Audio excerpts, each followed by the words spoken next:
All right. Hey everyone, welcome to another Monday night live stream teach and play.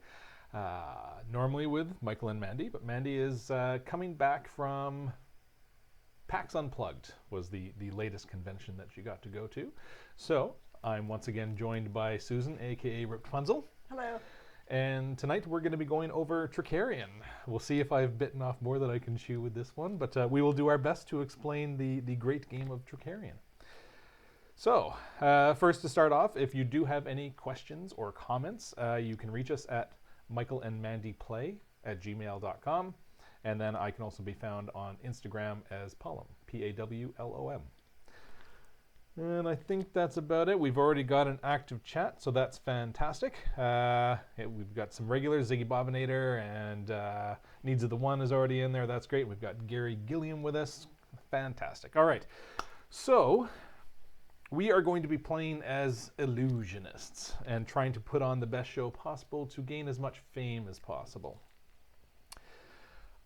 We're going to be teaching the basic version because there are a lot of moving parts within this game, and the base box does come with what's called the Dark Alley expansion. We're not going to cover that tonight. If there is interest, we might be able to do a second teach and play later on, just going over what the expansion adds and then playing another game. But the base game itself is played over the course of 5 rounds or 5 weeks thematically, and we will just cover the base game. And we will try and remember that we are only playing base game. We've played the expansion a lot, and we actually really enjoy the expansion, but we're just going to be covering base game. So, shall I get into it? Let's do it. Okay. So yes, we are going to be playing as illusionists, trying to pull off tricks. The general flow of the game is we will have a starting trick, and we can learn more tricks along the way. We're going to want to buy our components to perform those tricks. We'll need to set them up in our workshop, prepare them in our workshop, set them up backstage at the theater, and then ultimately perform those tricks in the theater. So that's the loose flow of how the game is going to work. The board looks quite busy. For anybody that has not seen the board before, I know that looks like a very busy board, but it's not that bad. Thematically, they've got some great artwork on here, and I love the background behind each of the locations. But the spots on the board are not that hard to get a hold of or understand. So I will start by showing you the board. I will have to show you the back side of the board just because it folds easier. So the first thing I'm going to show you is anything that is in the Dark Alley expansion. We'll go with the overhead here. Anything that is in the Dark Alley expansion is going to have this black cat symbol on it. So you're going to find that on the back of the board in the case of the version that we're playing. You'll find that on the back of the magician cards. You'll find that on some of the tricks and some of the other cards as well. So we will not be using anything with that black cat expansion. So again, that's what that symbol is there. That represents the Black Alley expansion. But looking at the board, one of the locations that you can go to is downtown. So this is where you're going to go to hire more people to help you out, get money, or learning more tricks. So if you're looking at the board here, the only thing you really need to worry about are these 4 spots. This is a worker placement game. Those are the spots that you will be placing your workers. Now, in the case of a 2-player game, 2 of those spots get removed. So above 2 of the spots, this one says 3-player, this one says 4-player, we will be blocking those spots off, so they will not be used. I'm going to go into greater detail of what you can do at those locations. But one of the things I want to point out is, again, I love the background. So this location is the Anvil Pig Inn, because that's where you go to get some more people to work for you. So you can hire a manager, hire an assistant, so on and so forth. So you go to the inn to hire people. You go to the Bank of Magoria. This is the city of Magoria that's represented here. You can go to the bank to get money. And then the location in the middle is the Dalgard's residence, and that's where you're going to go to get spells. But I'll cover how you do all of that in a bit. Another location on the board that you will be going to is Market Row. So here's Market Row represented. And again, all you need to worry about really are these 4 spots. That's where you're going to be placing your workers. Everything else that is shown on the board is basically visual representations of what you can do at the locations. So base game, I think base game, once you know the rules, it is language independent. I don't think there's really any reading to do, now that I think about that. There is once you incorporate the Dark Alley expansion, because there are cards that come in with reading required. So Market Row, again, I'll show the board just so you can see the background. These are the 4 spots of items that you can purchase at that time. I'll cover that in greater detail once we get into it. So you can see in the back of it, there's actually stalls here, market stalls. And then these are spots for components that you can order that will be available on a later turn. And that's why you've got sort of this shipping route coming in, because you can order those parts in. So I love thematically how they've set up the background. It does make the board look a little busy, but I think flavor-wise it's tasty. And the last location on the board that we'll be worrying about in the 2-player basic game is the theater. So there's the theater. That's a little busier, but once again, the only spots you need to worry about are these circles. And when you go to the theater, you will be picking one of these days. So this is representing Thursday, Friday, Saturday, and Sunday. And you will only be able to pick one of those days on any given week. And I'll cover how that's going to work later. Anything else that is all around the board here, all around the theater, are just visual representations again of what you can do or how you're scoring points. And then speaking of points, I'll show a bit more of it. It'll be hard to show the whole thing, but the seating around the theater, all around that semicircle, that's the scoring track. So I love how that looks as well. It's seating in the theater, but that is the scoring track. I think that's all I need to show on the board before I actually get everything set up. So I'll throw this back out, putting it this way, I believe. Let's see. Yes, perfect. Such. Now everything that we have here is, let's see here, gameplay wise, we are not using anything, like I said, from expansions, but everything you see here is not necessarily going to be in the box. I do have custom inserts, which these are fantastic inserts. I will give a shout out to Meeple Realty. That was the first thing I ordered when I did get this game, was I ordered the insert, and I'll show how some of them work. Not needed obviously for the game, but it does make setup a lot easier, especially with the component tiles.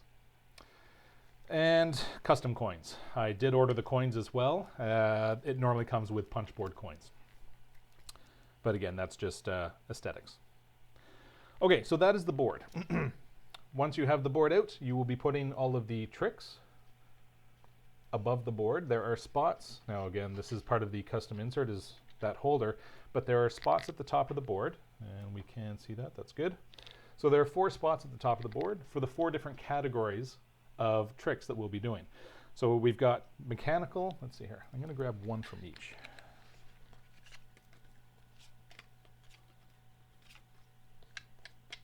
Okay. So the 4 symbols. You've got sort of a cog that represents mechanical. That swirl symbol is spiritual. The links are escape, and the eye is optical. Those are the 4 schools of magic that we will be trying to learn. And the cards are going to be sorted at the top, because you'll get to learn any tricks you wish. These don't get randomized. So they'll be sorted by their school of magic, and then you can also sort them by their fame threshold. So I'll show you one card in detail, and this will actually be my starting trick, Enchanted Butterflies. So again, you've got the School of Magic indicated at the top, the name of the trick, Enchanted Butterflies. I'll get into what these symbols mean in a bit, but in the bottom corner here is the fame threshold. And for each trick, or each category I should say, there are 4 level 1, tier 1, 4 tier 2, and 4 tier 3 if you get into the expansion. But that 3rd tier won't be used in the base game. So those will get set up at the top of the board. And again, they're set up there because that is the downtown location where you would go to learn those tricks. After that, you're going to have Market Row. So Market Row, as I was saying, is where you're going to be going to buy components. And these are the components. So I will show 3 different tiers of components. It's cool to see visitors checking in from all around the world. We've got the UK, we've got Greece, Australia. This is really exciting. Nice. Hello, everyone. Thank you all for joining us. Yes.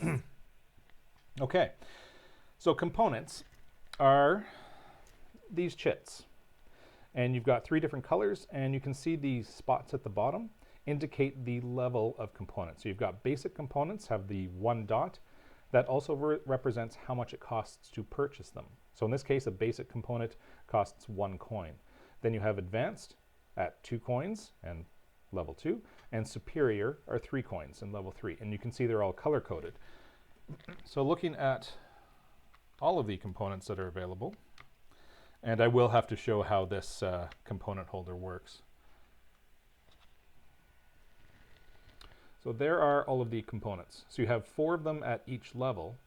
And just to show, because I think this is fascinating myself. I love this, this holder. I always kind of, I'll say feared setting up the game because I do like sorting these all out into their stacks. You don't need to. You could have them all in a bowl and just try and find the components you're looking for. But it is engraved with Market Row at the top and folds up nicely.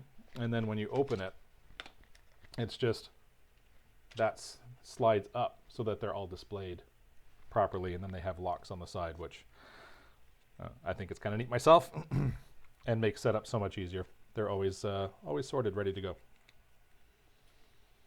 All right, and then so Market Row is going to have 1 of each of the basic components to start. So the 4 basic components are cloth, glass, wood, and metal.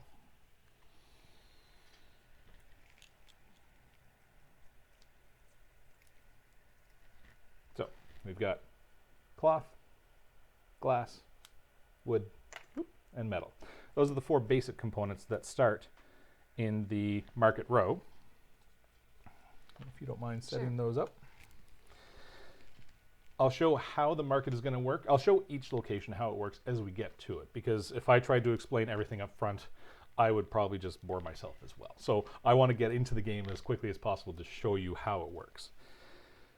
But that's what you need to start with the setup, is 1 of each of the basic components.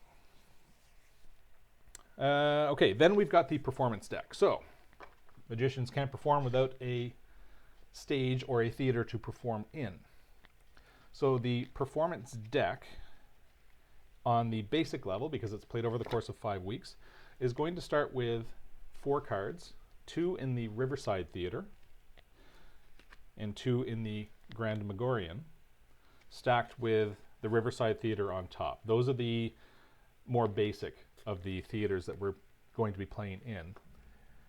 And then you're going to be setting out across the top of the board. There's spots at the top for the theaters to be put out. So the first one is going to be face up.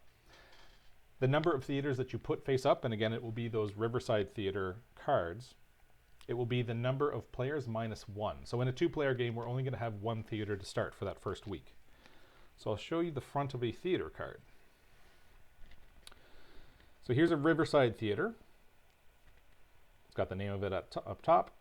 These are where we will be preparing or setting up our tricks. I'll show you how that works later. And then you're going to have the theater bonus at the bottom for the headlining act at that location. So the first one will start here. If we were playing in a 4-player game, you would have 3 theaters to start going around, and these will rotate around and eventually start getting removed as well as we get into later rounds. Everything else is going to be set in the center. So we've got, as I said, we do have the custom coins here. It would normally be the punchboard tokens. And we have Trickerion shards, which, show that up there, are the acrylic tokens. All right, we've got that. Now, because we are playing in a two-player game, as I mentioned, we are going to be blocking off spots that we can't use, and you can just do that with a player color that is not being used. So I will hand you those. So it is the middle two spots that would get blocked off of the board. So we will only be playing with the far left and far right. And I'll explain the action point bonuses on those when we get to that. All right, then you're going to be choosing your magician. So that is the board setup. Now we look at our own personal player boards. So the first thing you're going to do is choose your magicians, and there can only be one magician from each school of magic. So Susan has decided to play with Electra. I do have our pictures shown there above us who's playing what, but I'll show them here as well. So Susan is playing as Electra, and she is the you are mechanical, and I am playing as the gentleman. The gentleman. The gentleman. And I am from the School of Optical Magic. Then you will also have your posters. So these are our poster cards used for advertising. I'll show you how that works when we get to the actual gameplay. So you'll have your character card and your poster. Character card goes on your board. Now I'll show both sides actually. We're only using the basic side. So again, that is the front side that we're playing the basic game. If you're playing with the Dark Alley expansion, and as I said, it would have that little black cat in the corner, each player would actually have variable powers. But we're playing with the base game, so no powers, that's just a representation of who we're playing as. And the boards as well. So I'll show my board.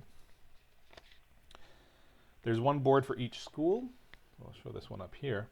So the eye here is what represents the School of Optical Illusions. Mechanically, each board is the exact same. They all do the same thing.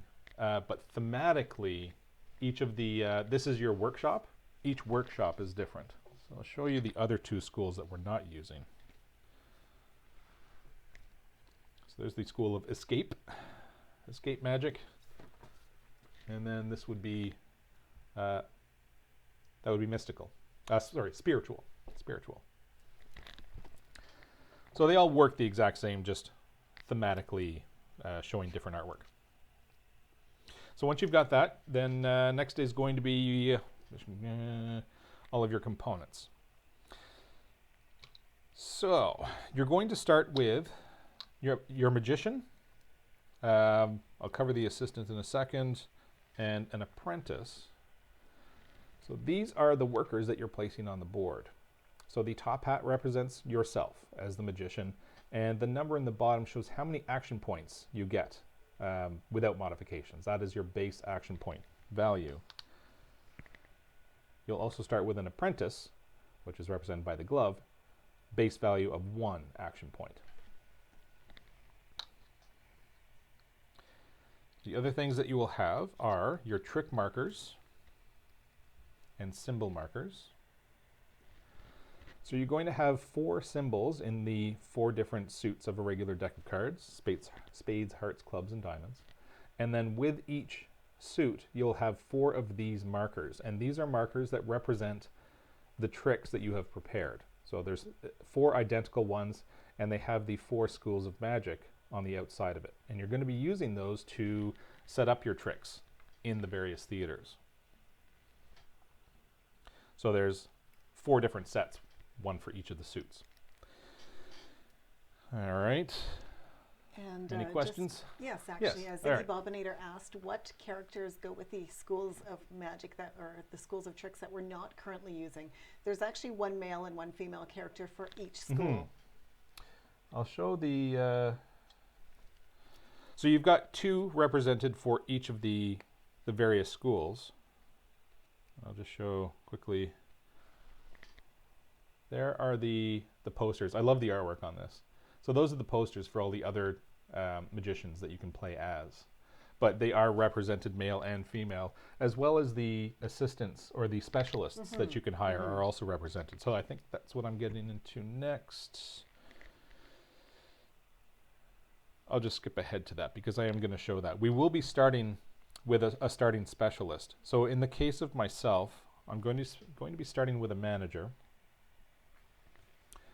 So here's the manager board, and it's going to have its own token again. So that pocket watch represents the manager, and they have 2 action points, but you can have it on either side. So you could hire a male or female manager, and same thing with, let's see here, you have the assistant. So there's the assistant, female side and male side. So they both do the exact same thing, but you get to pick which side. And then I will show the other thing you can hire is an engineer. I'll show one of those as well. So there's the engineer. And each of those do something different that I'll explain as we're playing.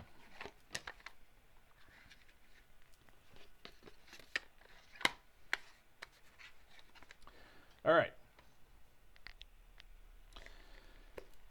You are going to also start with 9 assignment cards. So like I said, this is a worker placement game, and these are the cards that you use for assignment. So you've got different colors representing the different locations. So there are 4 different locations we can go to. You've got 3 theater cards, 2 Market Row, and then 2 downtown and 2 workshop cards. And this is a game with simultaneous action selection. So you're going to be selecting these cards, placing them face down next to the workers that you wish to be placing on the board. Once everybody has placed them face down, then you reveal all at the same time, which means you will have conflict because you don't know what the other person is choosing. So this is definitely a game where you can have a lot of player interaction and trying to block the other person by getting to a location before the other players. So you start with those 9 base ones. Then you're also going to start with a trick from a base level trick from your favored category. So again, I am doing optical illusions. So my starting trick is going to be Enchanted Butterflies, and that's the card that I had shown you before. Now you get to pick any of the 4 that you wish. What we're doing for this playthrough is using the recommended starting setup for a player board.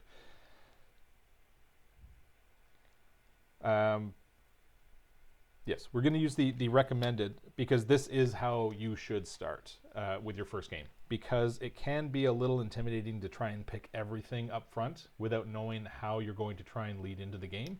So the recommended ones are a great way to start. We have played games without using the recommended, and once you know the game, get a few plays in with the recommended ones, then you'll have a better idea of what you're looking to pick. So the recommended ones, I'm going to show you this trick again. On this side, it shows you the materials required to be able to do this trick, to be able to, first of all, prepare it and then perform it. So in this case, it's 2 cloth for the Enchanted Butterflies. Whereas, let's get something a little more complex in here.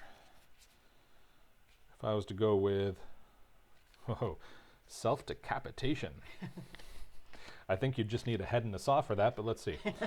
Self-decapitation, you can only do that trick once, right? What do we need here? We need 3 metal. So looking at self-decapitation, 3 metal, a saw, and a disguise. So the more complex trick are going to require more components, but will yield better results. So the starting recommended trick for optical illusions is the Enchanted Butterfly. It requires 2 cloth. I'll show this once more. So the numbers in the middle, this would be the yield whenever you perform this trick. So in this case, 2 fame, no money. Pretty basic, but it is a basic trick. So I did say that if you were not using the recommended setup, you would get to pick. This is the handy dandy Magician Workbook. And inside, and I love this, these are all of these spells represented. I said it, spells. They are not spells, they are tricks. This is Trickerion, not Spellarion. I knew one of us would do it, and I ended up doing it first. Okay, so these are tricks. And these are all the different schools of magic that you can do. The way to look at this is the top row is the first tier, second row is the second tier, and then the bottom one is the third tier. So again, you can see here, it's got the black cat represented because that's the Dark Alley expansion. So we won't be doing any of those third tier tricks. Almost said it again, but I didn't. And they pretty much increase from left to right in difficulty and component requirement, but also in the yield that you get for performing them. So the recommended starting one is always going to be the far left at the top. The reason being, the next thing that I'll show you is you also get to start with a 2 cost worth of components. So with the enchanted butterflies, the recommended is starting with the 2 cloth that's needed to set up the trick. Because if you have the components required for that trick at the start, you actually get to have it prepared for free automatically. That's not going to mean a lot now if you've never played the game. I'll try to remember to revisit that concept later on once you see what you actually have to do to prepare a trick. So it's nice to have them prepared ahead of time. When you have a trick, you're going to assign it one of the suits. So I'll just grab one. It doesn't matter which one. Basically, it just represents this trick is the spade trick because I'll be putting tokens out on the locations to represent where I'm doing the tricks. And then on the card, so this is the other thing that's represented on the card, you just put the token here to represent which suit it is. And then on this side, you can see there's sort of the 2-layered box. That means you get to put 2 of those tokens, those trick tokens, on top of it. And you need those to be able to set up the trick in the theaters. So this will make much more sense once we get into it, which is why I don't want to spend too much time with the explanation. Hello, Robert. Hello, He's Robert. waving. All right, wave right back. So again, it'll always be, the recommended will always be that top left one, and the reason is each of those tricks in the top left only require 2 components at the basic level, which is the 2 cost of components that you can take for free. Now let's say in optical illusions I went with card manipulation, which is also a first tier trick. The problem with that one is I need 3 cloth and 3 wood. So I will not have the components required to have that prepared ahead of time. All right, but yes, the Magician Workbook, fantastic, because you don't have to be looking through the cards to see what other tricks there are available to learn. Everybody has their own workbook to look at. There are 4 of these that come with the game. Okay, gonna push on. So next up, we have our trick card in the workshop with the spell. All right, starting component value 2, I covered that. Now, when I say starting component value, starting component with a value of 2, it can be 2 of the 1 cost or 1 of the 2 cost. You get to take your pick. So that's important when you go to play beyond the recommended starting setup. Then you get your specialist. So again, in the case of the recommended, it recommends I start with a manager, which each specialist will come with their own starting bonus at the beginning of the game. They don't get this when you hire them later on in the game. So when you start with a manager, you get 1 additional component with a value of 2, or 2 components with a value of 1. So the recommended starting component for the manager in this setup is animal. So that represents animal. And that's going to go on the manager's board. And what a manager provides, there's 2 spots here to hold additional components. You can only hold 6 spots worth of components. You can stack the same component onto the same spot, but you can only hold 6 different types. The manager extends that to 2 more, but has an additional benefit. You can see there's this red box underneath. If you have any components here, that's considered to be 1 additional of that component. So in this case, I'm starting with 1 animal, but because it does go onto my manager's board, I now have 2. And there's ways you can move components back and forth. I'll cover that later though. So for yourself, you're starting with the assistant. The assistant, if it is your starting specialist, comes with an apprentice. So Susan actually has 4 workers right off the start, 3 plus herself. I only have a total of 3. My manager, an apprentice, and myself. And the best part about the apprentice that comes with the assistant board is that I don't have to pay them. They have an action and I don't have to pay their wages, but more on that coming later. Yes, normally you have to pay, but the benefit with that one is it's free. And again, you only get that starting one. Excuse me 1 second, getting a little thirsty. You only get that starting one if it is your beginning specialist. If you take the the assistant later on, if you go to the inn to hire an apprentice later on, an assistant later on, you would have to move an existing apprentice over to the assistant to have them as a free assistant. We'll get into paying them later. All right, we're almost there. Then we need to randomize starting order. So I will take these.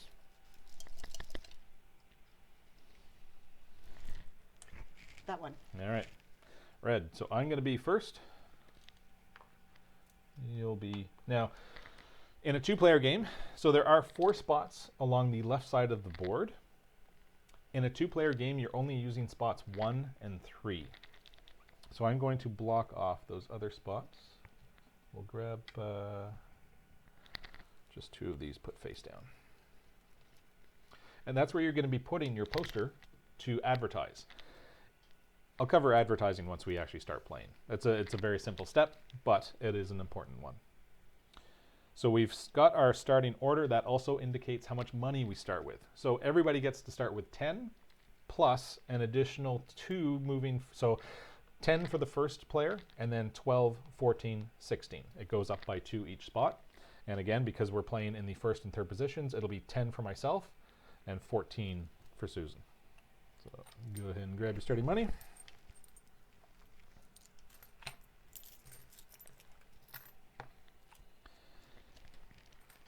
And then we also get 1 shard each. I'll cover what the shards do later. And then we have the Trickerion stone, which is a large amber shard, if you will, that represents the week counter. So again, basic game, we're going to be playing over the course of 5 weeks, so 5 rounds. And finally, trackers, we will be starting with a fame of 5. So as I said, the seating in the theater is the point tracker or fame tracker. We're going to be starting at 5 because there are ways that you can lose fame in this game. The most obvious way is going to be not being able to pay your employees. They don't like that, and you do lose fame for that. Stephen has a question. Yes. Are we using Dalgard's gift rules for 2-player? No, we are only doing the base game in this because that'll be enough to teach for this sitting. But as I said at the start, if there is enough interest, we could do a second video at some point explaining all of the expansion. We actually love the expansion, especially Yes. in a 2-player game using the Duel of Magicians expansion from Dalgard's Gifts. I think that's pretty much the only way to play in 2-player. But we want to cover the base game first, and for anybody that only has the base game, this is how you would play with 2 players. But if you are interested in that, it's something we could do at a future date. Absolutely. Yeah. Okay. So I think we're set up, ready to go. I think that's enough talking. I'm first. So I'm going to I'll cover each step as we're doing it, instead of explaining the night away. So the first step is going to be rolling dice. So I haven't shown these yet. We've got 6 dice here in 3 different colors, or shades, if you will, that represent the 3 different locations at downtown. So as I said, there's the inn, where you can hire people. There's Dalgard's residence, where you can learn more tricks. And there's the bank, where you can get some money. So to show you a close-up of those, the bank is represented by this, where you've got varying amounts of money that you can pick up, between 3 and 6, and an X. Obviously, if it's an X, you don't get any money. Both of the those dice are the same. Then you have Delgard's Residence, where you get to learn tricks. That is a wild, and it can be any trick. And then each of the schools of magic are represented once each, plus, again, an X. Both of those dice are the same. The inn has 2 different dice. So you've got one that is for the apprentices, and it's got the gloves, and that's all it is gloves all the way around it, except for one side. So there's a 1 in 6 chance that you will not be able to hire an apprentice. The other die represents the specialists. So you've got engineer, assistant, and manager.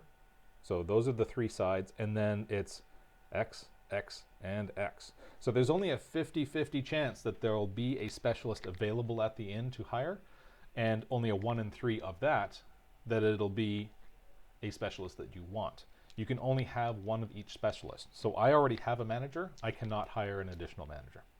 So the first thing is we're going to be rolling the dice. So the locations will have different things available each round. So I will give you that. We have a question from Needs of the One. Yes. What are you drinking Oh, I know what tonight? Needs of the One is going to ask. Yes. Okay. I'm glad I was able to get through all of that first so that I can explain who I am playing as. Again, it's the gentleman, who is specializing in optical illusions. So this is they call it an almost pale ale from a somewhat local, not too far away brewery called Flying Monkeys. This is optical illusion. Can't get much closer than that in a name. Okay, so to start the round, you roll. And again, this is going to represent what is available at each location. So it's going to change every round.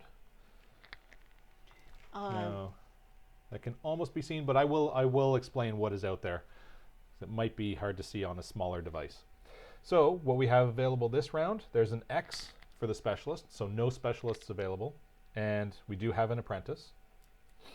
At Delgard's Residence, we have mechanical and a wild. And at the bank, an X and 4. So that's the money that's available. Now there are ways that you can manipulate those. I'll cover that once we're actually doing the actions though. So you start the round by rolling the dice. Next is going to be setting initiative order. You skip that in the first round because we've already randomized that. But afterwards, turn order is going to be based on fame. Whoever is behind in fame gets to go to first in turn order. So it's a bit like Power Grid if you've ever played that. Turn order will be modified every round. Then you have the option to advertise. So that's where we get to put our posters into play. And it's going to be at different rates. So whoever is first gets to advertise, and it is represented on the board. Can I get, let's see here. No, it is not represented in there. Okay. On the board, it does state for 1 coin, you can get 2 fame, which is a great return on your money. But it's going to get more expensive as you go further down the line. So it's a bit of a catch-up mechanic that's going there, a catch-up mechanism. And again, because we're only using first and third spots, for the third spot, it's 3 coins for 2 fame. Money can be quite tight in this game, but when we started, Susan was able to start with 4 additional coins. So that's the trade-off there. So I almost never say no. Unless I'm really hard up for cash, I almost never say no to advertising when I'm in the first spot, because 1 coin for 2 fame, that's worth it. And I very seldom do advertise when I'm in this position because 3 is a lot of money, but because I did start a little bit flush, I am going to pay and advertise as well. All right, so an additional 2 fame for you as well. So that's the advertising. Next, it is assignment phase. So now this is where we're going to finally get into the meat of the game. That was almost a 45-minute explanation. Not too bad. I thought it might go to an hour, but that was okay. So assignment phase, that's where we're going to be placing all of the assignment cards. So again, those are the assignment cards we're using, each representing the 4 different locations we can play at. I did mention Downtown, Market Row, Theater. The 4th one is your own workshop. You can send somebody to your workshop to do things there as well. I'll cover what each one does as we're going through them. So we start with assigning. This is done face down, and then once everybody is done, you flip your assignment cards face up. So the first round is normally a bit of studying to figure out what do we want to do next. Now, again, in the Magician's Workbook, all tricks are represented there, and it's the exact same thing you would see on the cards. So you can see at a glance which materials are required for each of the tricks within each of the categories, which is definitely something you need to consider, because ideally you want to be learning more tricks using the components you already have. Otherwise, you're going to be spending actions to purchase more, and of course spending money to purchase those components as well. All right.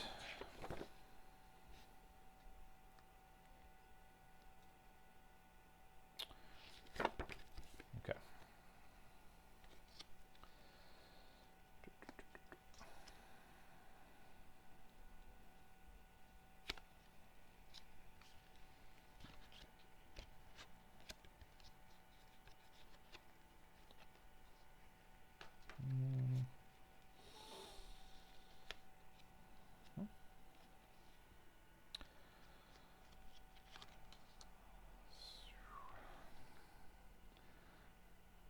This will probably be the longest point of consideration. This is basically how you're going to be setting up your entire game. So the first round is a little bit of thinking, but it should all go smooth after that. Let's see here. In the first round, there's also the most limited spaces, because you can't really charge off to the theater right away. Mm-hmm.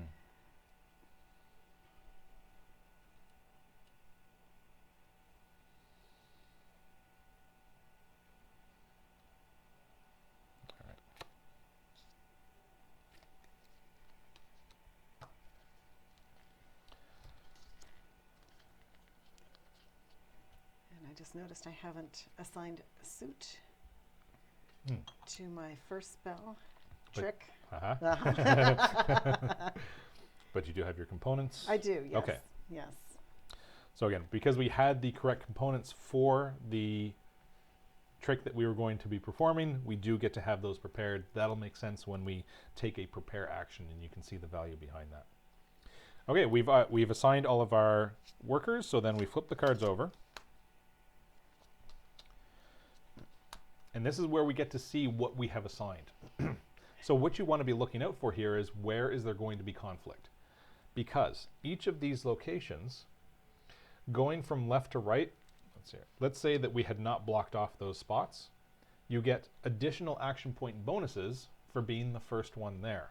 So if you're the first one, and it's the same thing for all of the locations, if you're the first one into Market Row, for example, you're going to get an additional 2 action points to spend. And I'll let you know how you spend those action points while you're there, but more action points in any game like this is going to be a good thing. Second one is +1, and then 0.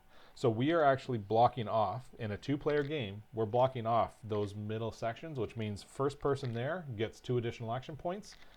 The second person there gets nothing. You only get whatever your base action points are for the worker you placed there. So it's definitely important to be the first to each location. So I can see right now there is a conflict at downtown. Yes. We are both wanting to go downtown. We are both wanting to go to Market Row. We've pretty much done the exact same thing, where as ourselves, as magicians, we are both going to go downtown to try and get some actions there. We're sending both of our assistants to Market Row to buy some more of the materials that we need. And then our apprentices are getting sent to the theater to start setting up our tricks. So I get to go first, which means I get to decide which is most important for me. Once I've, say, for example, gone downtown, then there's no rush for Susan to send her magician downtown, because that spot will be there for the rest of the round for her. But having said that, I think downtown is the place to go. So I'm going to send myself downtown. So downtown, I did mention this is where you're going to be hiring more people, learning more tricks, or getting more money. That's what the 3 spots here represent, and it's shown pictorially beneath the dice. Then there's 2 more spots below it. Those are minor actions that have to do with dice manipulation. I, as a magician, so I'll show that again just so you can see. So again, that's representing me, and it does have the 3 on the bottom. So I have 3 action points as a base, plus 2 for being in that first position. I have 5 action points to spend there. Each of these actions takes 3. That leaves me 2 action points that I can use. So if I wanted to take money, for example, I would take 4 coins, because that is what is available on that die.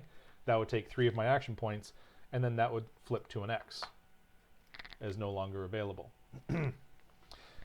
But with the additional action points, there are a few things I can do. If I have 1 extra action point, I can roll one of these. I can roll a die and hope for a better result. Or, if you're looking to get into more of the conflict side of things, I could roll a die to try and remove a result.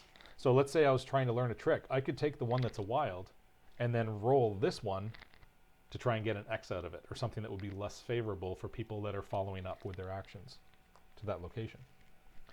For 2 action points, I can flip the die to any side I wish.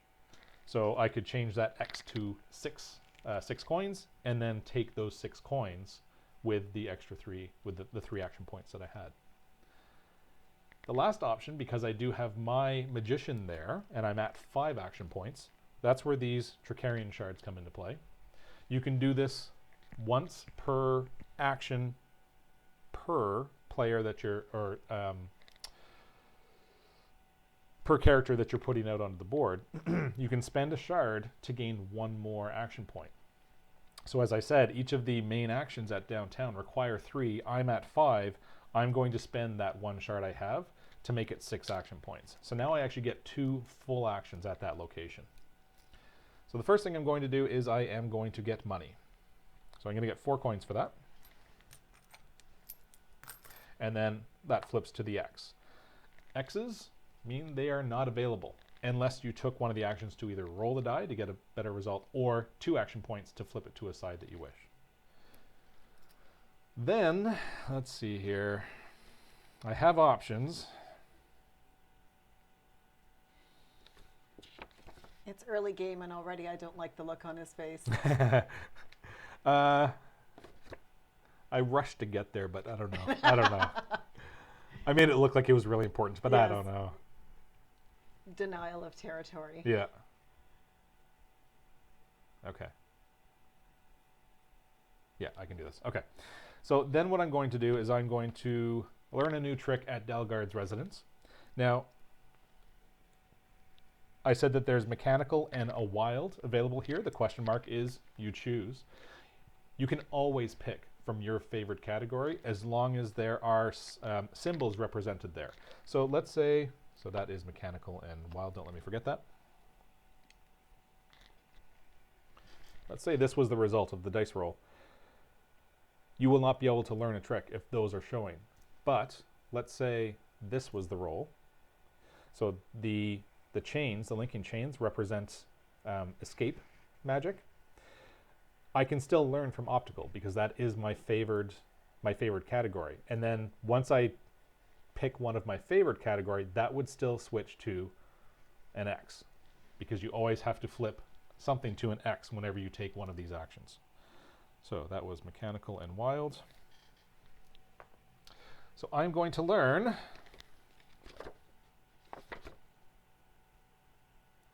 Spirit Hand, which is spiritual.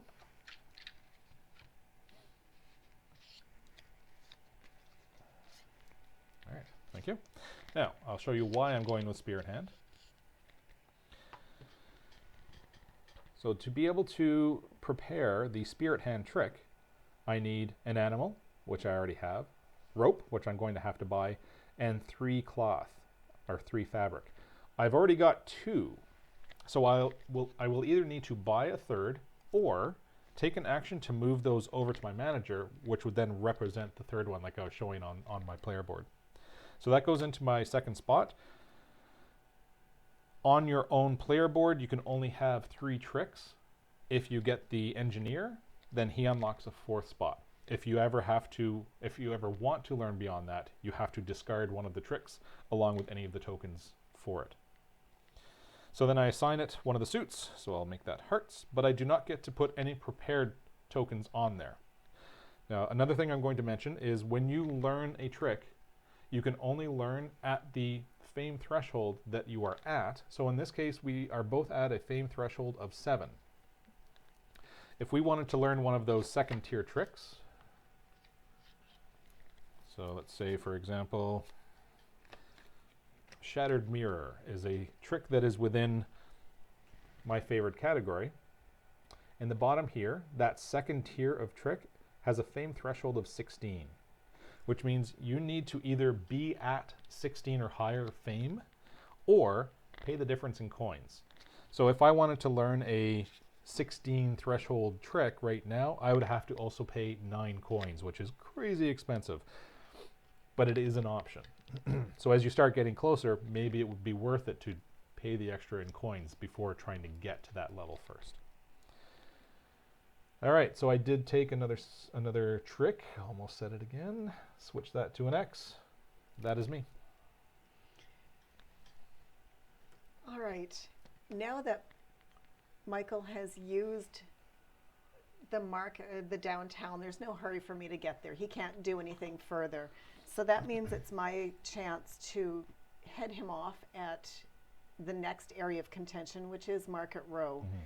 So I'm going to send my assistant to Market Row. She has 2 action points, and getting into Market Row first gets me a further 2 action points. So this is my opportunity to purchase goods that I need to perform my tricks with. So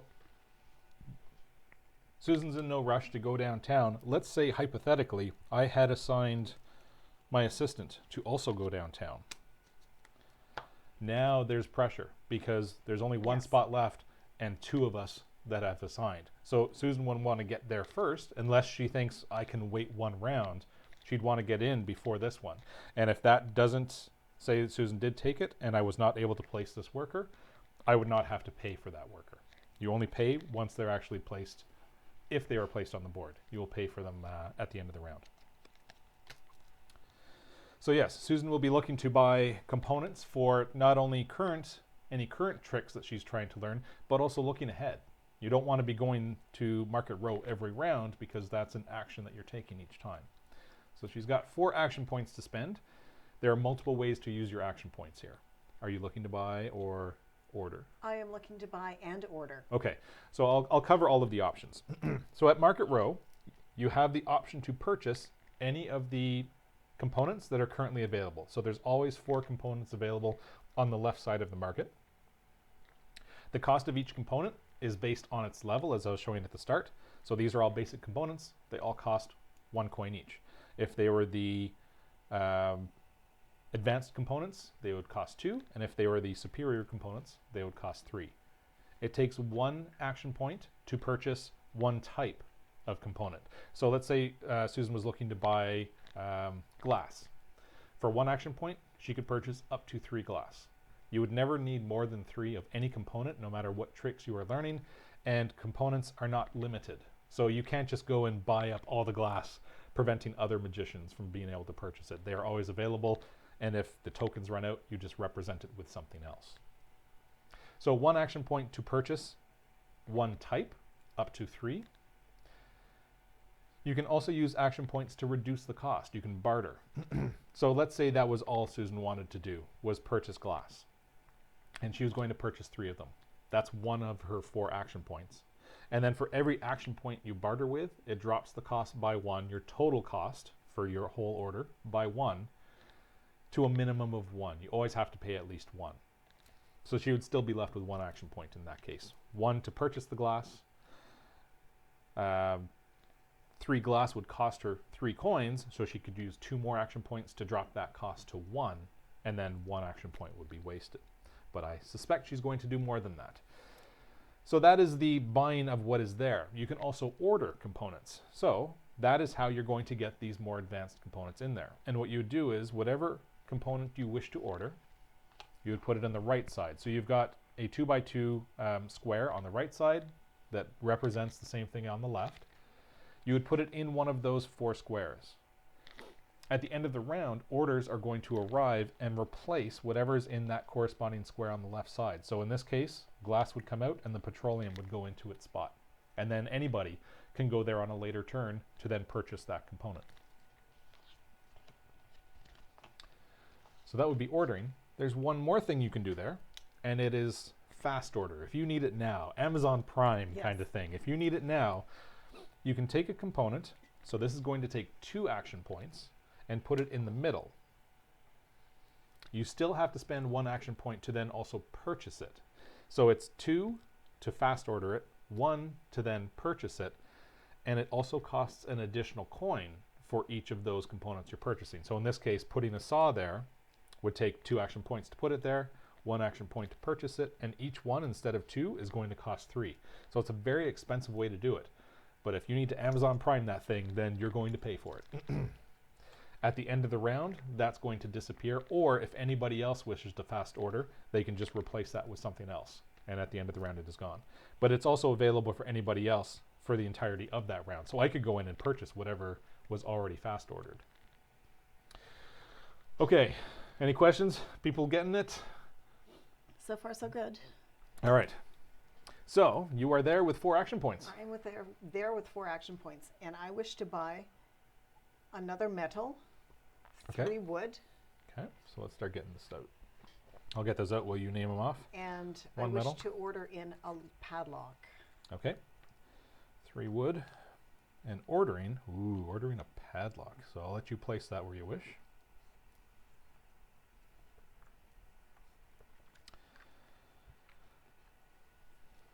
Okay, so action point wise, the way that you can look at this, 1 action point to purchase the wood. Doesn't matter how many, it's the same type of component. So 1 action point to purchase the wood, 1 action point to purchase the metal, 1 action point to order a padlock. That leaves her with 1 action point. Total cost of the current components is going to be 4, and then she can use that action point to barter, dropping it down to 3. So those components will cost her 3. All right. And then the padlock, like I said, at the end of the round, there's a phase where any of those components that were ordered would arrive, replacing anything that is currently there. So what I need to watch out for is if I need glass, I need to order it now. Otherwise, or I need to purchase it now. Otherwise, I'm going to have to order it on a later turn because it will no longer be there. It's going to be replaced. And that's another level of player interaction. Once you've played a few times, you can start looking around to see, okay, I see you're going to be trying to prepare that trick and you're short on that material. I'm going to order something to replace it to force them to either buy it now or have to waste actions later to get it back into the market. You may have seen me checking my cookbook while he was explaining the system. I was looking up the spell that he had purchased Trick. The trick that he had purchased to see if there's a way I could block his access. There wasn't, so. No, I already have the basic Yes. components I need. However,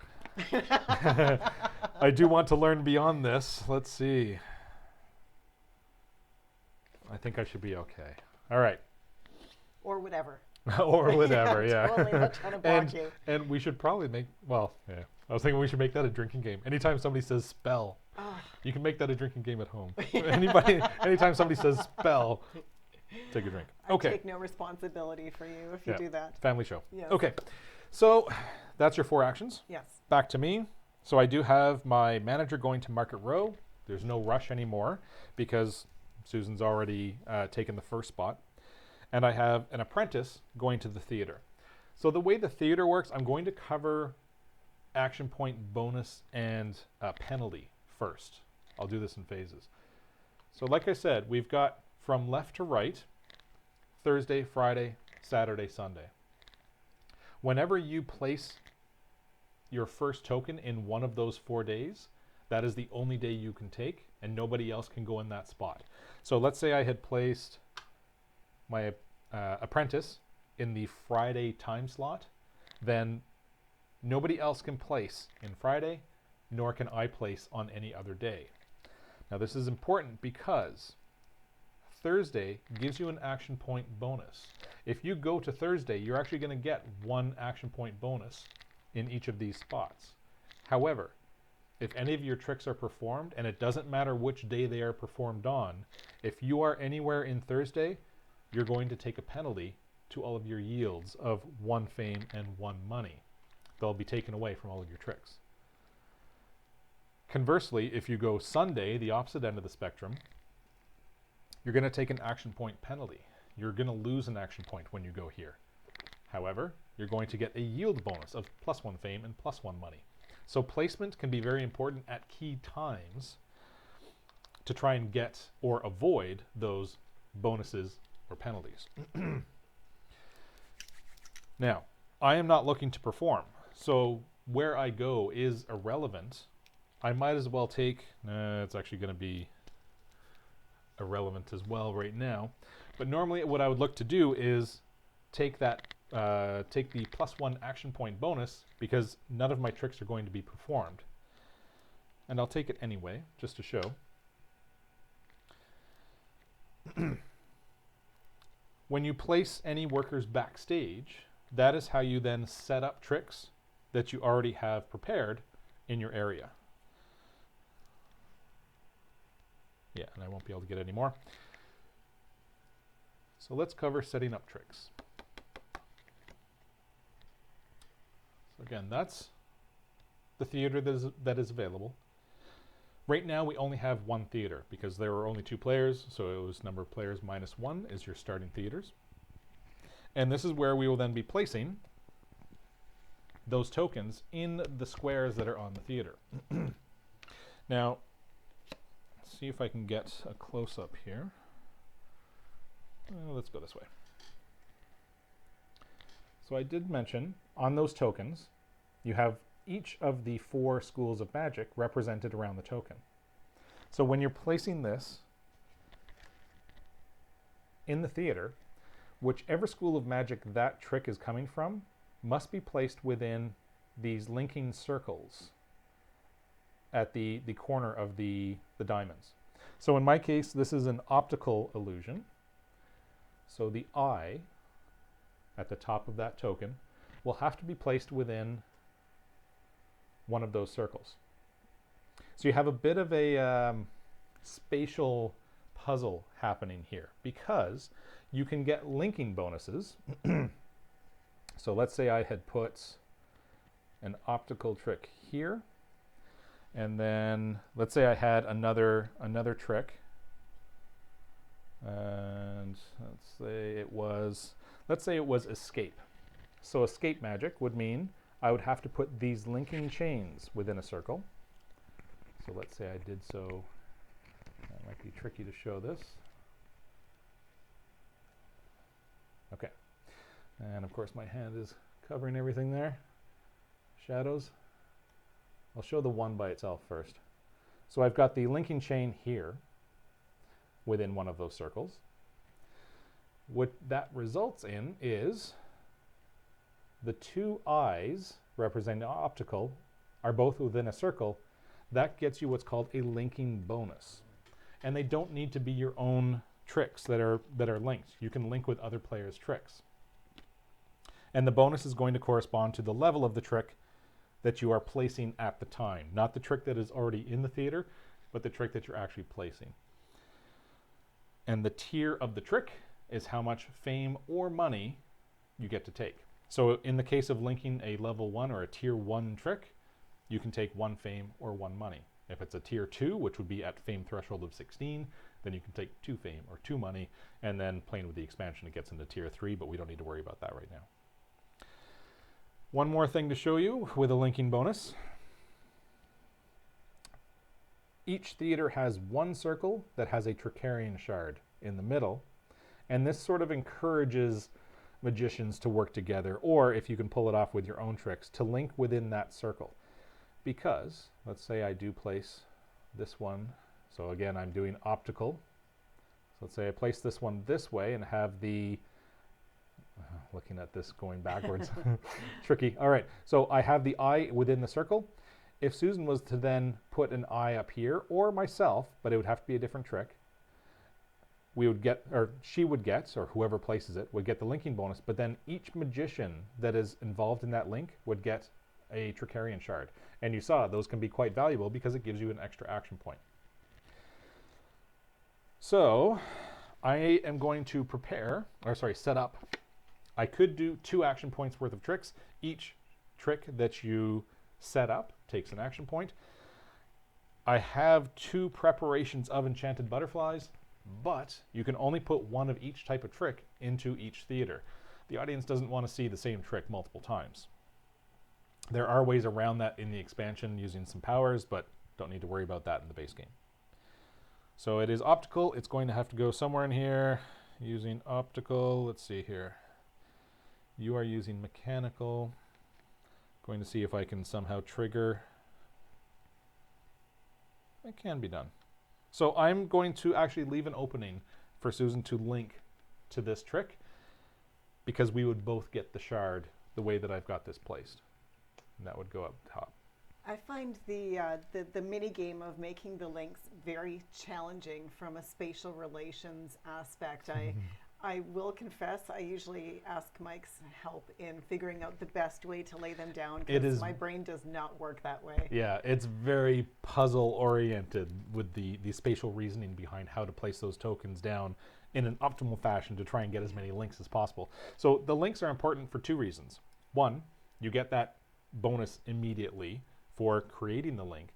But two, whoever performs in that theater will also get link bonuses. Whoever is the headliner act at that theater will get bonuses as well.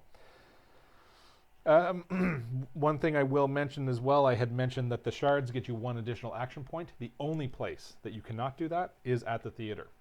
The theater, you are left with whatever action points you bring, plus or minus any of the bonuses or penalties depending on the day that you take. You are not allowed to use shards at the theater.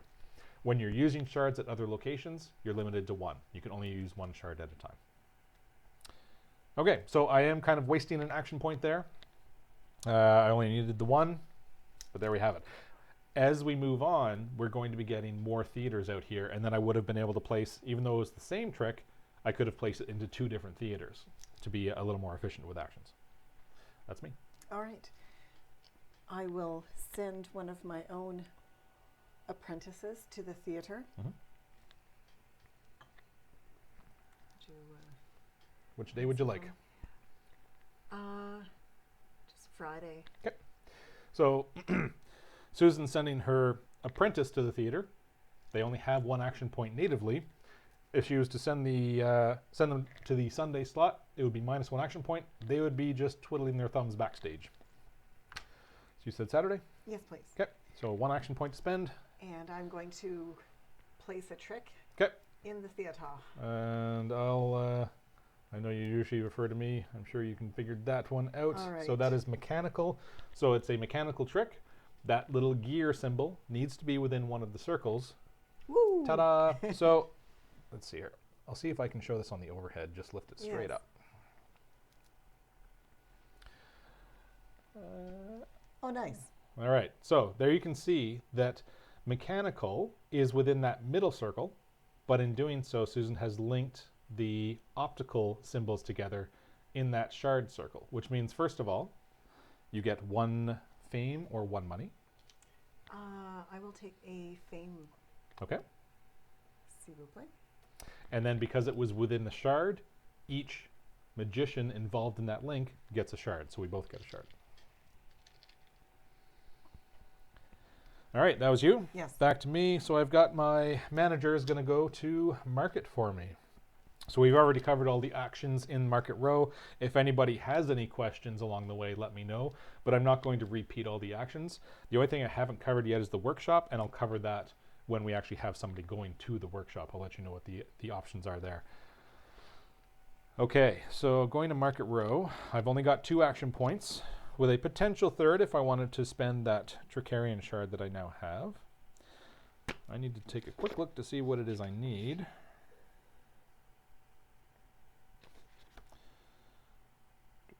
I need that. I think I'm just going to be ordering some components.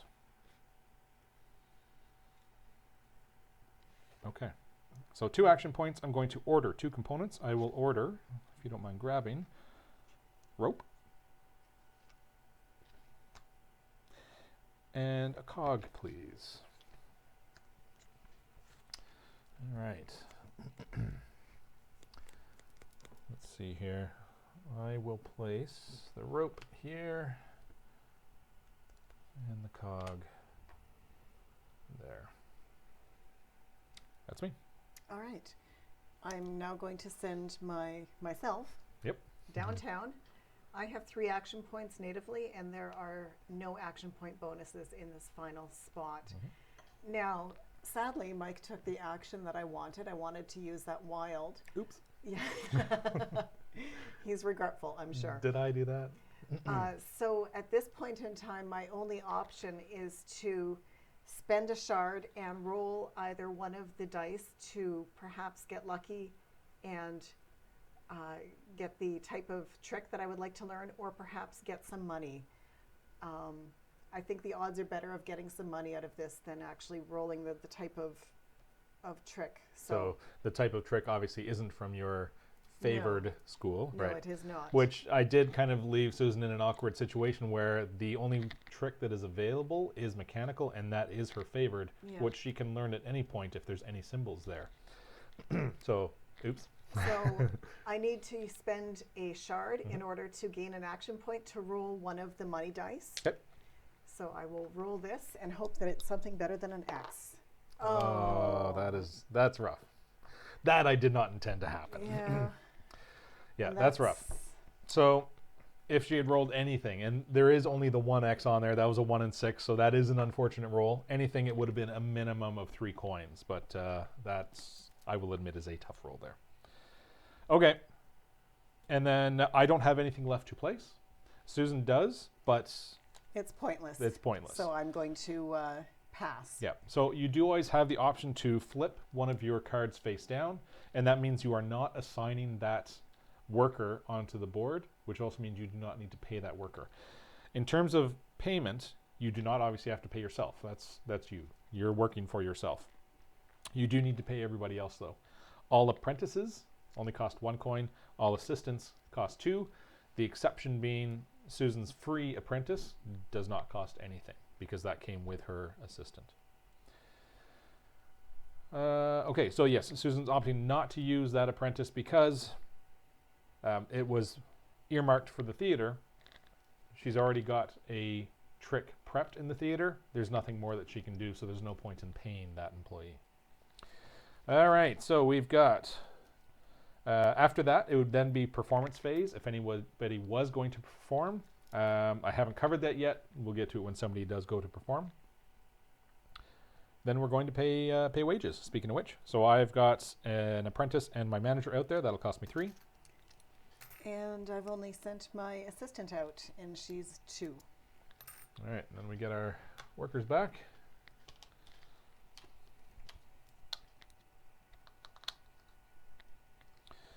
And you can remove your assignment cards. Then the orders arrive. So as I was saying, wherever they were placed, that is the same spot that they remove whatever is currently sitting in the market. Oops. If you don't mind putting those back in.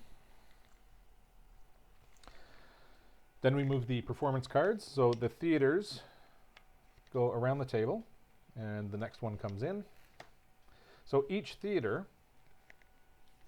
is going to have a different setup on the card, and they get more complex as the theaters get to higher levels, and will have higher bonuses on the bottom for the theater bonuses as well. All right, then we remove posters. If you don't mind passing my poster over. Thank you kindly. And turn counter. So we're into week 2, starting by rolling the dice. Some good money there. That's a great roll. Wild for a trick and 6 and 5 money. Still no specialist, so I'll cover the options. Still no specialist rolled. Again, that's only a 50-50 chance that a specialist will actually roll, and then within that, only 1 in 3 of each one.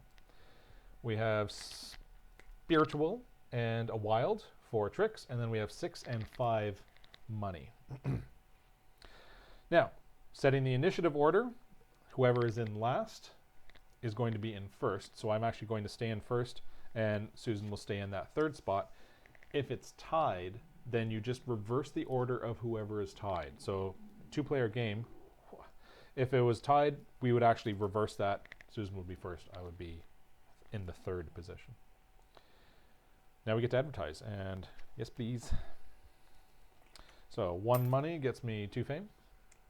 And I will decline to advertise this time around. It gets more expensive. That's only a $2 difference, but as you can see, money's tight, especially with the bad roll that Susan got, and I do feel bad about that. That was just an unlucky roll there, but I know you'll come back from that. Okay, so now we're back into assignment.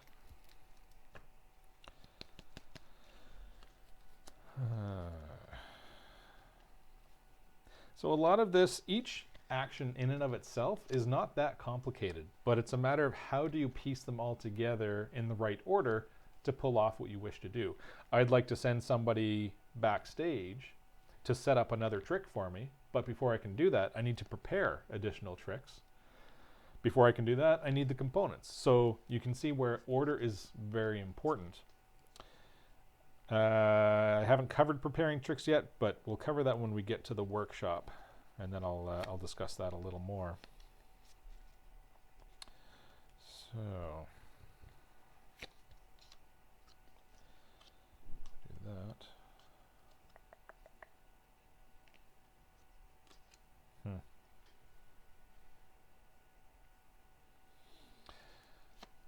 Yes, I see an error in my ways.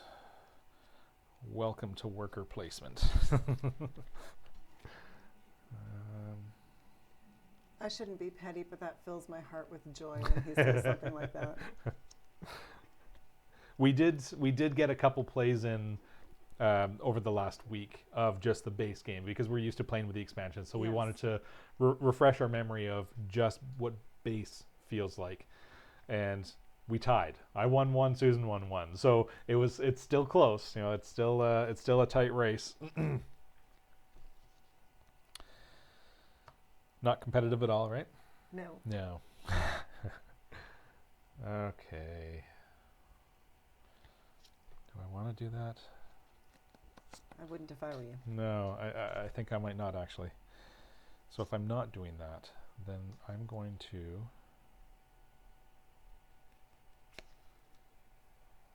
do that. That.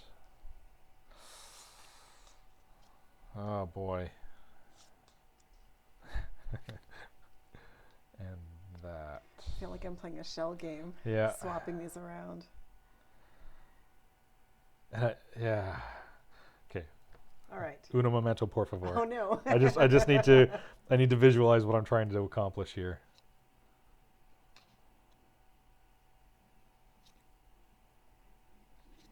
I will refrain from watching the overhead camera and seeing his That's cards. true. That's dirty pool. Yeah. Okay, so if I do that. And then the blue wire goes to number 1. And there's a vowel in the serial number. Exactly. Actually, you know what?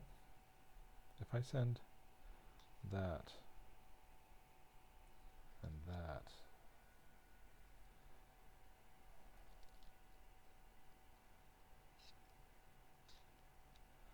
Okay. No. Okay. Okay. Sorry. Okay. Worker placement. Let's just go. Okay. Ready? Yes. Yeah. Reveal. All right. Uh-oh. Doves. Really? Sharp balls. Okay. Not what I expected. I was certain that Susan was going to go to the theater and perform this week. Interesting. So we have conflicts at Downtown and Market Row again. Really? You're not going to perform? Okay. And I go first. Oh, man. I know you need that money. Oh. Will I have tomatoes thrown at me by the crowd? Oh, boy. Yeah, I know you need that money. So as you can see, this is player interaction for sure in a worker placement. Not all worker placement games have it. This one definitely has it, especially in a 2-player game. 4-player, There's still interaction for sure, but there are more spots to be working with. So it's not as face-to-face as it is in two-player. Okay. Take your money. You're being very kind. I am being kind. I don't want the fans to start throwing tomatoes at me. Okay, so I'm going to go to market first. I am looking to purchase rope and cog. So let's see here. I'm going to want one cog and one rope. That's all I need there. So that's going to cost me one action for each. That's 2 actions. I have a total of 4. So it'll cost me 5 minus the 2 remaining actions, drops it down to a cost of 3 to get those components.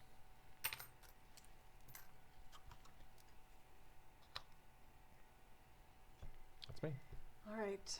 Michael has offered me a period of grace, and I will totally jump in there and take it. Yeah. I feel bad about that roll. That was a really bad roll. So yoink. Go get some money. Okay, so I'm going to downtown, and I'm going to spend my last remaining Trickerion shards. So now I have 6 action points. First of all, I'm going to learn a new trick in the escape discipline. Okay. And I will learn stock escape. Okay.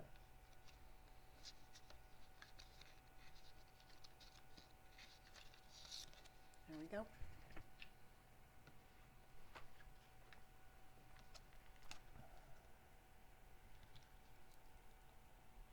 And with my remaining 3 action points, I will, of course, take the 6 monies. Take the money. Take the monies. Yeah.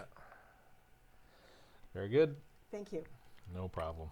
I'm aware. That was a kindness. Yeah, so... Yeah, the trick I want is not available. And stock escape was still an escape. tier 1. Tier 1, yes. Yep. So again, within those thresholds, if Susan wanted to learn a 16 threshold trick, she would need to be either at 16 fame or above, or pay the difference. Which is prohibitively expensive at this point in time. Yeah, it is. The rewards are greater if you can afford it. But okay, so it's back to me. So there's no rush for me to go downtown. Susan doesn't have any other workers heading there. So I'm going to go... No, sorry, that was me. It's back to you. No, it's not. That was you. I was first. Back to me. Okay.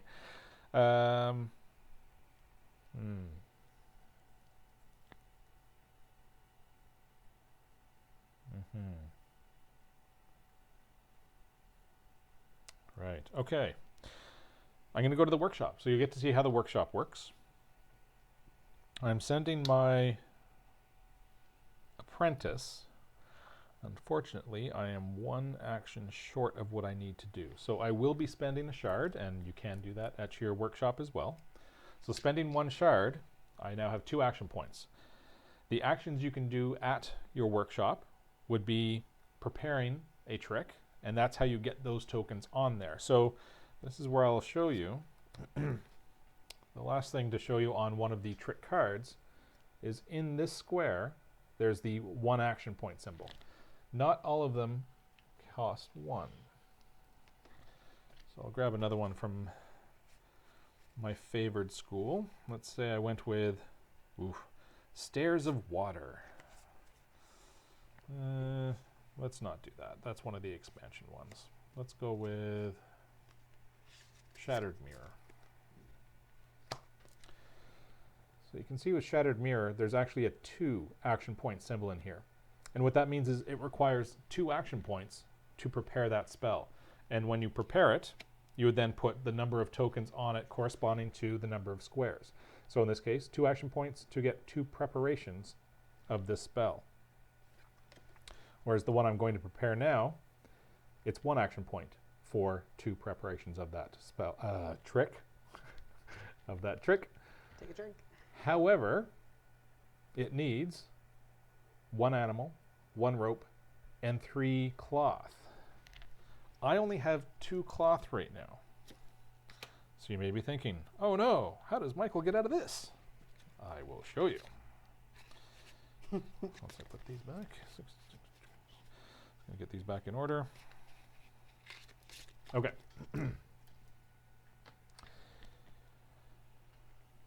So for an action point, or for the required number of action points, you can prepare your tricks.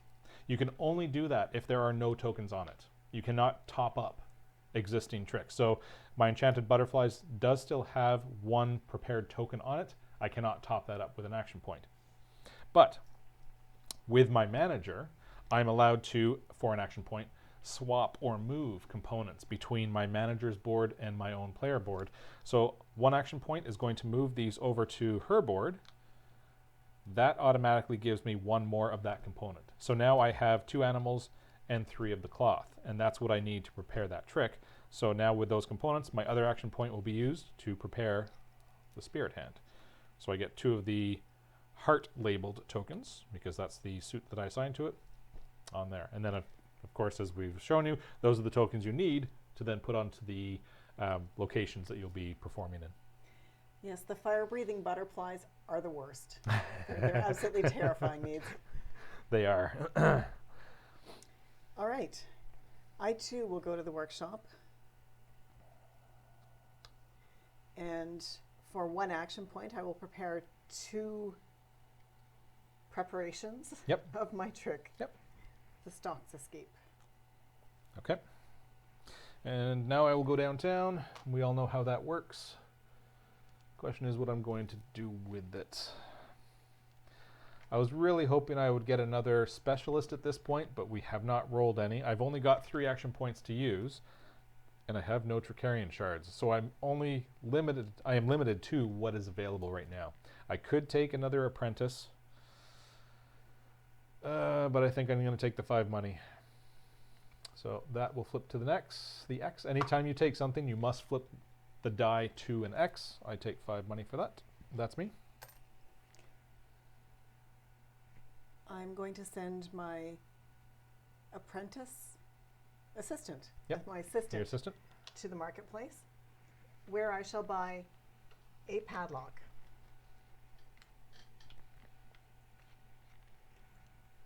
So she has 2 action points. It's one action purchase. point to purchase. The cost is 3. I can apply the second action point to reduce the cost to 2. Mm-hmm. You got it.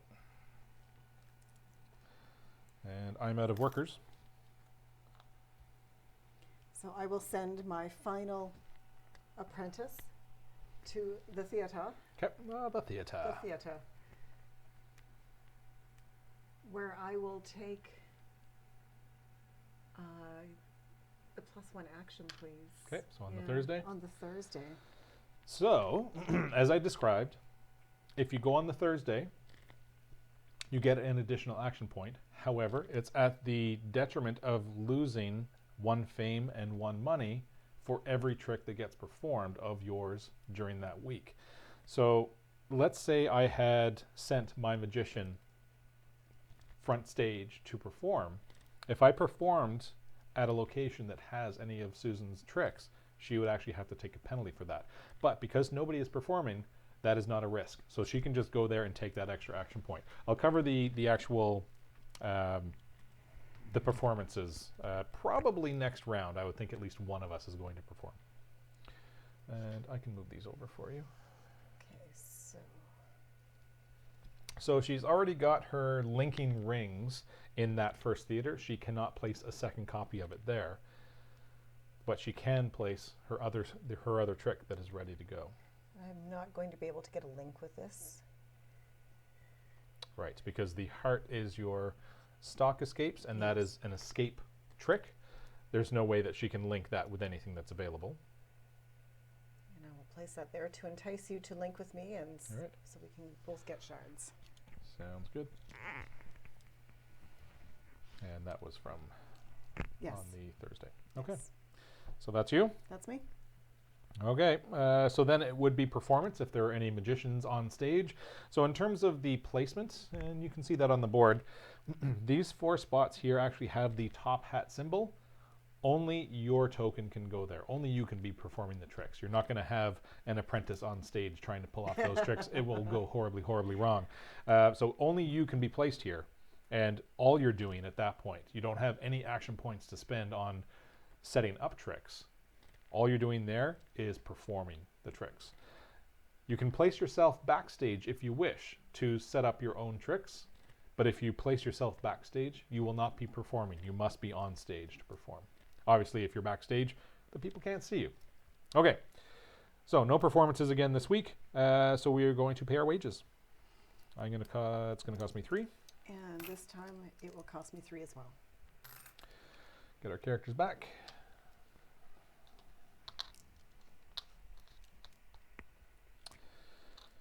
And any orders would arrive if there were any, but we did not order anything this time around.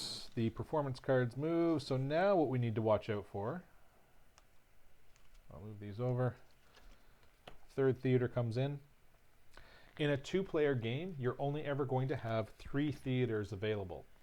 If it was a 4-player game, or sorry, a 3-player game, there would be a 4th card, and then in a 4-player game, you would have a 5th theater card out there.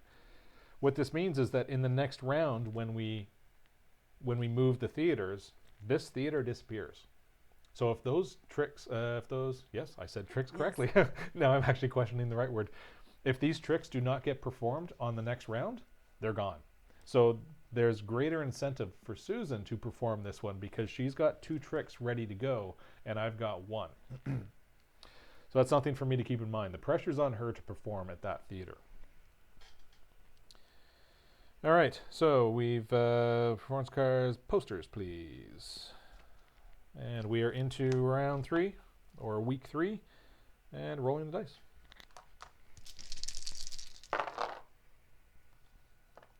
Not as favorable this round. And then initiative order. I'm now in first, Susan's in second, so those are going to flip. And advertising, you get first pick. I do wish to advertise for 1 penny. I'll throw my posters all over town. Yeah. Come see Electra. Yes. What's the tagline on Electra? Underneath her title, I think, or at the bottom. The Lightning Tamer. Oh, nice. Yes. I am the gentleman, a real charmer. Let his magic charm you. Oh, yes. La-ti-da. So, do I wish to charm people for 3 money? That's pricey. Nope. I'm not going to do it. Okay. And assignment.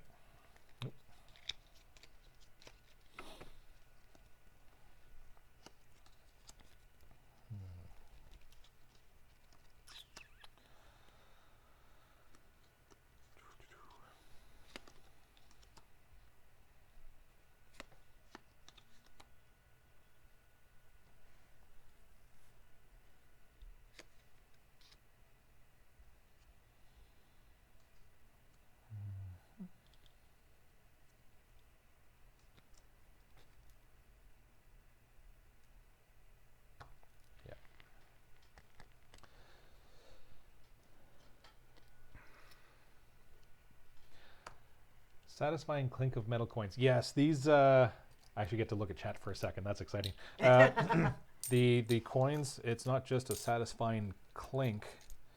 I'll show you. These are really well done. I've got all kinds of metal coins for various games, but I would actually have to say these are one of the best coins that I've seen. They're so pretty. Yeah. And they're thick. They're stamped really well. They've got a nice deep stamp to them. So those are all the different sides. And they're a nice heavy coin. They're not cheap, I will say that. And frankly, I actually wish I had a second set. There's enough here for 2 players. I don't think we've played this with 4 players yet with these coins. No, I don't think we have enough. I think you would run out with the 1 set. So yeah, it's purely aesthetic, but I love blinging games out, and those are one of the best blings I've had in terms of coins. And where did you get the coins from? Direct from Mindclash Games website. I know they had an initial print run that sold out immediately. Within hours, they were gone. I missed that first order. They released them again, I think it was around Christmas last year. they released a second set. I don't know if they've done any further print runs from there. They may be available. It was directly from their site. I think the biggest problem for me was shipping. I can't remember where they were shipping from, but shipping to Canada was expensive. If it's coming from the States, it might be better for any American viewers, but something tells me it might have actually been coming from the UK. But anyway, it was directly from their website. What I'm hoping, I'll mention this now, they will be running, I've heard, another Kickstarter, I think around second quarter next year for an expansion called Dulgard's Academy, I believe is what it's called. What I'm hoping is that the coins will be available during that Kickstarter, because I will be getting in on that Kickstarter like I do most Kickstarters, and I'm hoping it'll be available as an add-on, as maybe a cheaper way to get it instead of shipping from directly from their website. Okay, so we advertised, we've assigned. You ready? I'm ready for I the reveal. suspect I know what's going to go on here. Yeah.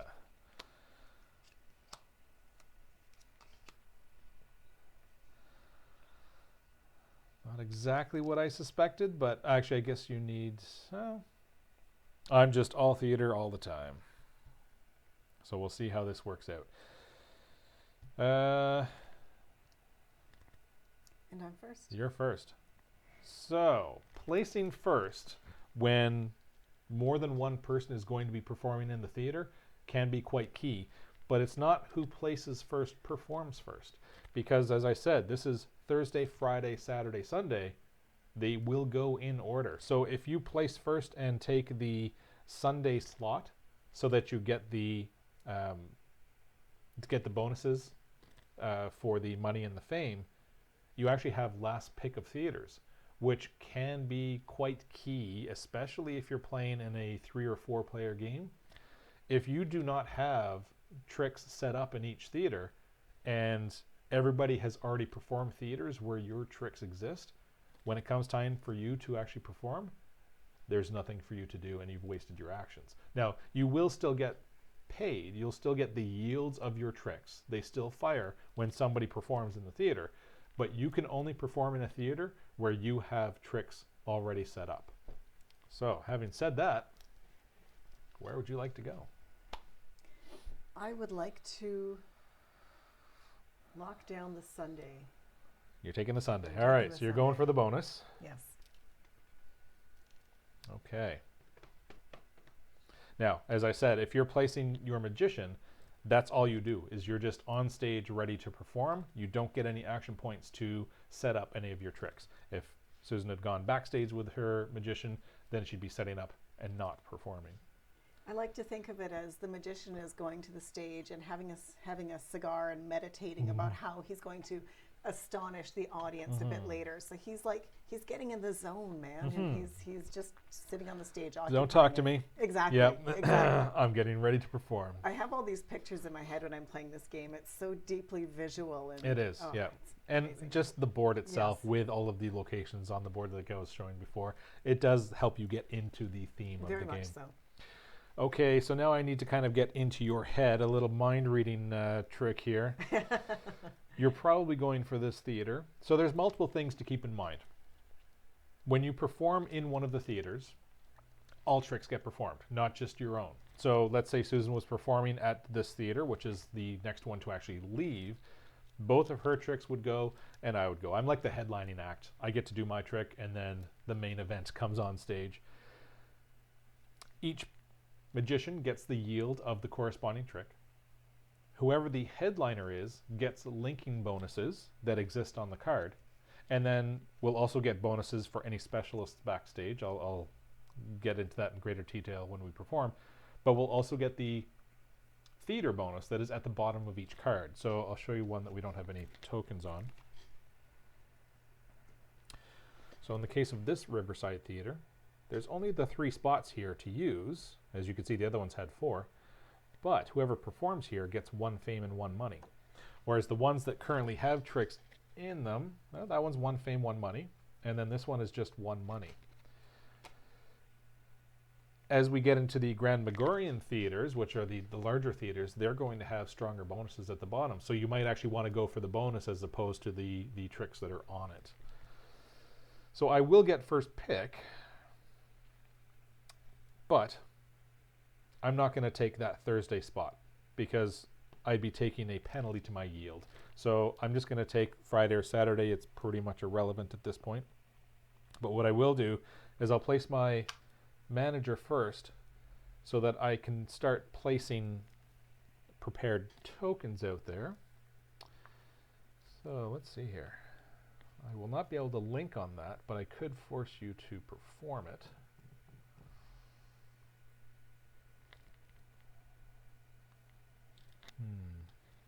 And what do you have left to put out there? Stocks and scale. Oh, you've already got both tricks out there. Okay. Yes, yes. All right. I will. That is mechanical. I cannot link with mechanical directly. However, I could get there with a spiritual. So I'll see if I can do this overhead without shaking everything all over the place. Good luck. Thanks. So this is the situation in this theater.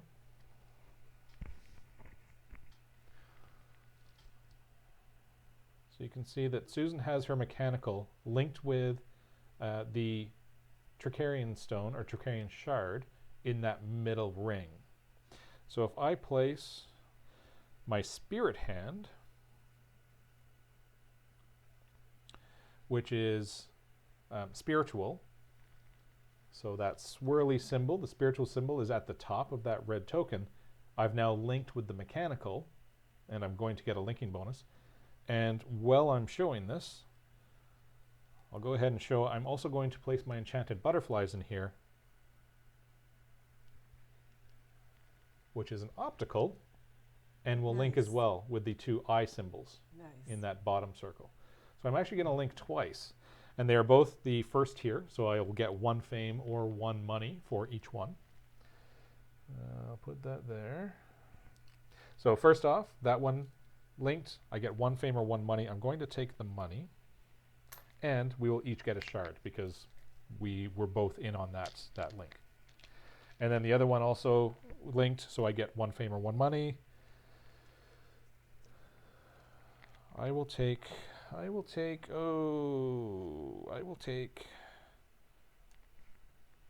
money. Okay.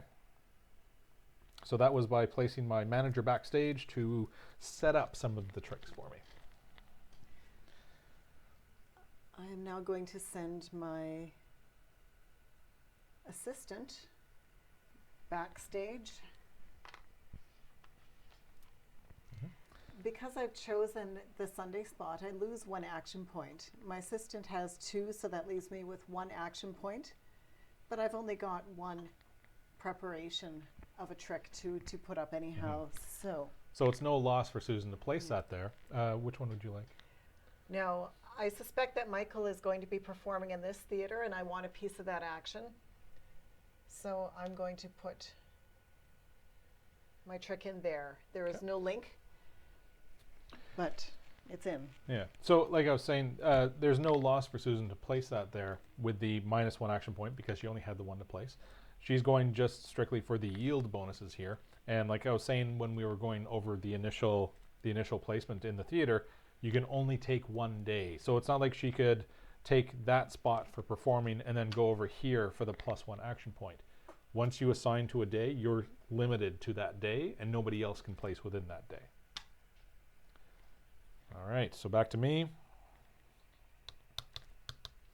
I do have an apprentice that will also go backstage, and I'll get started on that next theater. So I have 1 more, oops, not that one. 1 more token for Spirit Hand, and I'm going to place that.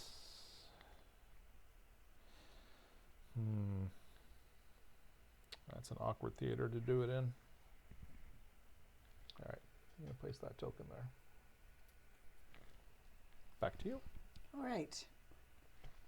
Generally, sending one of your apprentices downtown is kind of a futile action. Well, because usually someone else is getting in there, but with 1 action point plus the 2 bonus, it makes it perfectly viable. And that's pretty sweet. Yeah. It's not too often you can get an apprentice doing anything beneficial for you downtown, but Yeah. Susan has pulled it off. Well done. So I'm going to put him there and take 4 monies. That's free money. That's Yeah. fantastic. Well done. Yeah, that was well timed on that. And then I have just my magician to place, so he has to go front and center. And finally, I have an apprentice left who is going to go into the workshop and prepare some more stocks escapes. Nice. Stocks escapes. There you go. All right.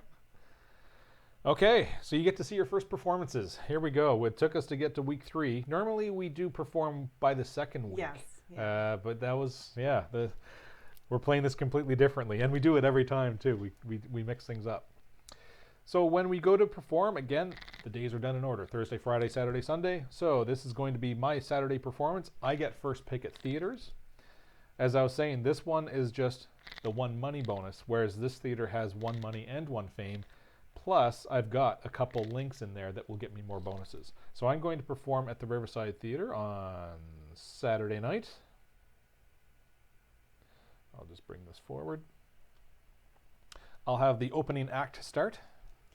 All right. My first act is my amazing linking rings. Ta-da. Ta-da. My performance of that gets me 2 monies, but since I'm sitting on the Sunday slot, I also get an extra money and a fame out of it. So that's 3 monies and a fame. 1 fame? Yes. Okay. Now, those yield bonuses do apply for all of your tricks. I've seen some people get this a little confused. It's not just for the Sunday slot. It's for any time. Even if Susan had only put her assistant backstage, because she did take that Sunday slot, any of her tricks that get performed, regardless of the day they are performed on, get +1 fame, +1 money.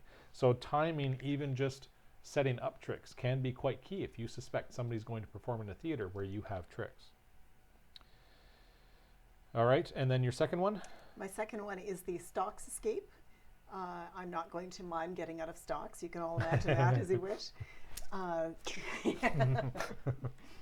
My reward for that is 0 fame +1 for the bonus. Yep.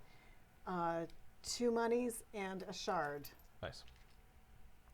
So 1 money plus the bonus Yes. would get you the 2. Yep. Okay, so now it's on to the headlining act. So I've got my enchanted butterflies. I don't know how to, yeah. Oh, That's only doves, Yeah. but yeah, we'll go butterflies, yeah. So nets me 2 fame, no money. And then my spirit hand. I don't even know what a spirit hand. Oh, I have no idea. It's a hand. It's a hand. That will net me another 2 fame, 1 money, and 1 shard.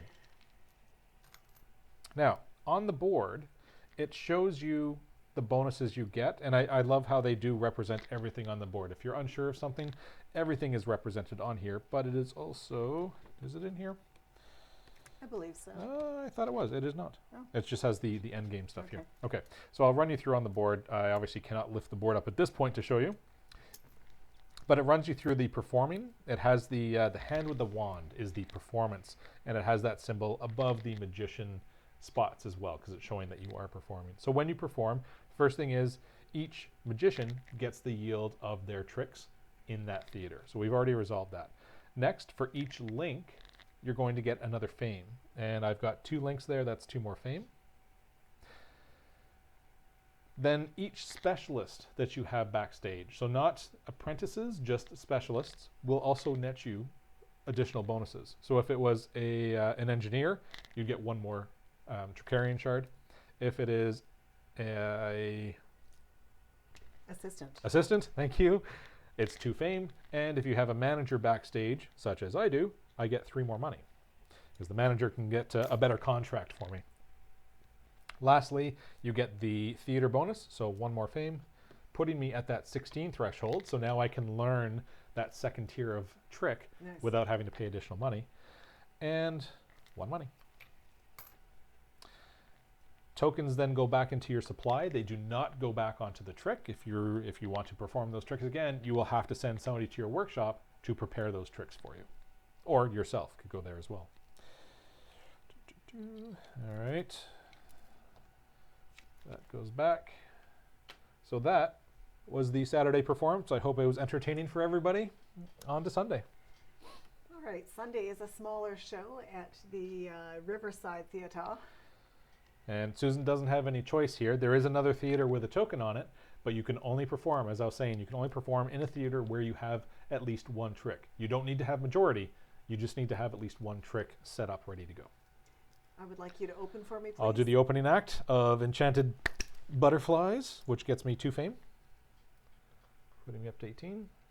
And then over to you. All right. My linking rings is 0 fame and 2 monies, with the bonus is 1 fame and 3 money. 1 fame, 3 monies, yep. And finally, my stocks escape. I have troubles with that one. Stocks escape. Yep. For 1 fame, 2 money, and a shard. Yep. And that's counting the bonuses. Yes. Okay, so as you can see, those were some pretty sweet bonuses that Susan got because you had 4 tricks in total performed. Yeah. So that's an additional 4 fame and 4 money that she received out of that. If you're playing in a 4-player game, though, you're taking a bit of a chance going on Sunday, risking that you might not be able to perform in any theater. Yes. In which case, you know, it's you don't get nothing. You still get any tricks that you had prepared in other theaters. But it's nice to get the bonuses like you are about to get. So Yes. everybody has performed their tricks. How many links? I have 1 link. 1 link, so you get 1 more fame for that. Excellent. And you have your assistant backstage. I That's do. another 2 fame, Nice. putting you at 17. So Woo. you're in that 2nd tier as well. And lastly, the theater bonus, 1 more money. Perfect.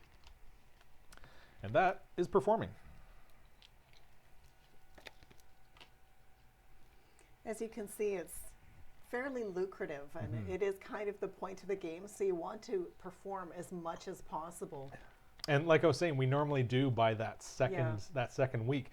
But I think we were both thinking the same thing where I'm going to wait 1 more week. Let the other player perform, and then I'm going to go in and I'll just set up whatever I want and then perform on my own. But we both thought the same thing and then competed for it. Okay, so that was performing. Now we are ending the round, so we pay our workers. So that cost me 3. And I'm at 3 as well. And we get them back. Thank you. You're welcome.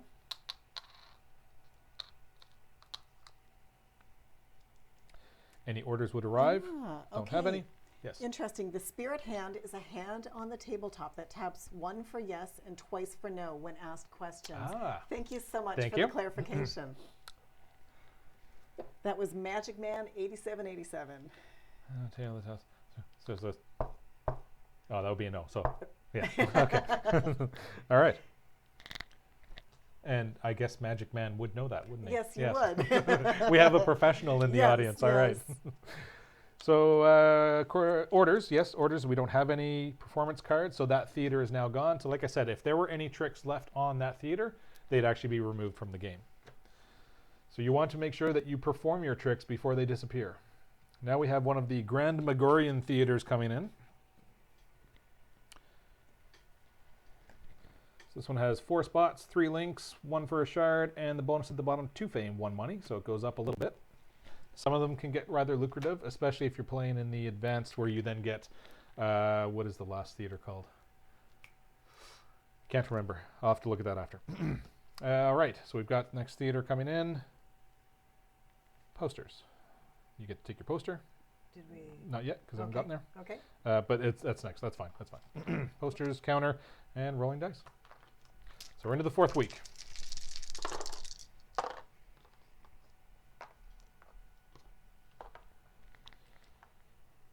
Okay, so we finally have a specialist out here. So we have an assistant, and we have the engineer is now available for hire.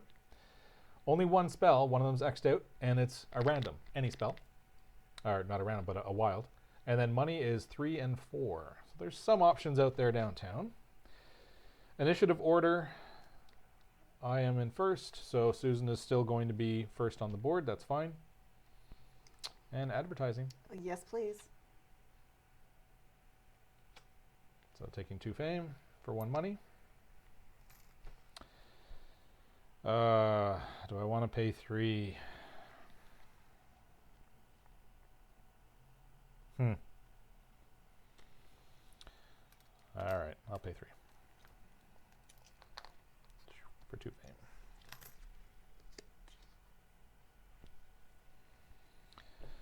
And assignment.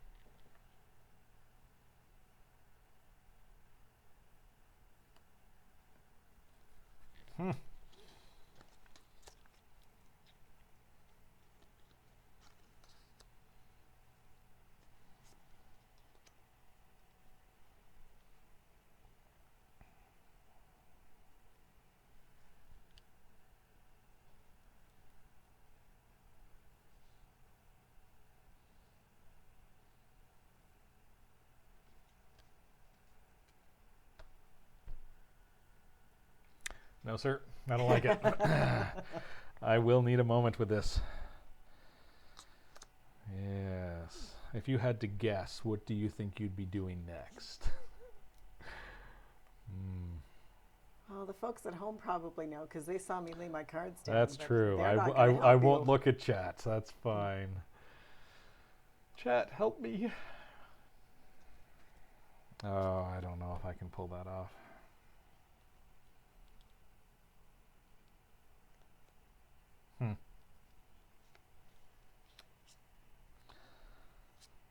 So if I did that.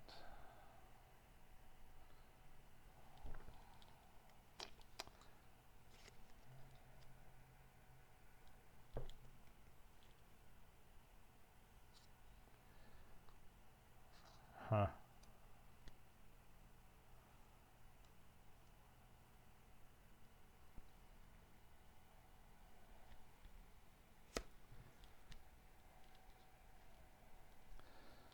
Okay. Oh boy. Oh wait. Yeah, oh boy. Okay. I need more people. Having that extra assistant is really nice, or the extra apprentice is really nice. Tis. All right. Ready? Ready. Oh god. You're going to perform again. Oh boy. That scares me. You're first. All right. I am sending my assistant downtown. Dope. All right. Where I'm going to learn. Remember that time when I when I left downtown open for you? I do. Go ahead. But you still have 3 action points, so Sure. you should be able to do what you need You'd think, right? to do. You'd think. You go ahead. Do You'd what think. you're going to do. Yeah. All right. So, I'm going to learn a new You don't want trick. money? Or maybe hire somebody? I don't. So you see what you're about to block me out of? You'd think I'd have the action points to do it. Oh, no. Yeah, there's the sympathy, right? So like I said, there was an X on one spot for learning a new trick and a wild on the other. Learn whatever you want, but whenever you do one of those actions, you turn it to an X. There are now no tricks available to learn, and that's where I wanted to send myself. All right, so this might get a little dicey. So I'm going to learn the 2nd tier trick of walled. Did you want to show that? Sure. It's kind of creepy, the guy reaching out of the wall. Yeah, we've got a guy that's walled up, and you can see there's some pretty serious component requirements on that one, and pretty sweet yield as well. So 3 metal, 3 wood, and a padlock. Which conveniently I already have. Conveniently. Conveniently. Okay.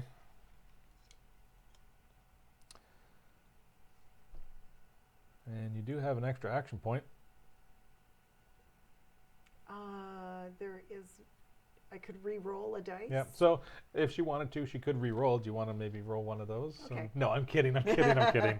That would just be trying to get me something. But she could, the opposite of rolling one of those. She could just roll something to try and deny getting for myself. So like there's four coins available. She could try and roll lower, or she could try and get rid of. There is a specialist available. She could roll that to see if she can actually remove that option off the board. Well, it's not really a guilt trip, Mark, because he was awfully good to me earlier on in the game. I don't know if you were tuned in at that point in time. But Pack your bags. We're going on a guilt trip. he was... No. I fully endorse strategic play in all games. Hello, Gil. It's really hard to tell who's winning at this point in time.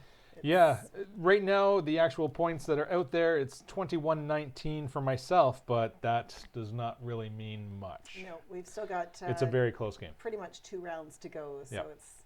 Very close. Yeah. So you're not using the last action point? I'm not using the last action Okay. point. So, that is so awkward. Which begs the question why I sent her there, but let's just let that go for now. That was perhaps hashtag poor life choices. But. Well, you made it, right? So I could go downtown. I could spend a shard to get 1 additional action point to then roll one of those to try and get exactly what I need. Oh, boy. Well, there's no... oh, no, there is a rush. Oh, my whole turn was based on that. Okay. Here we go. Going downtown. I want to learn a specific trick that is not there. So I will spend a shard. I will roll a die. Not what I wanted. Oh, no.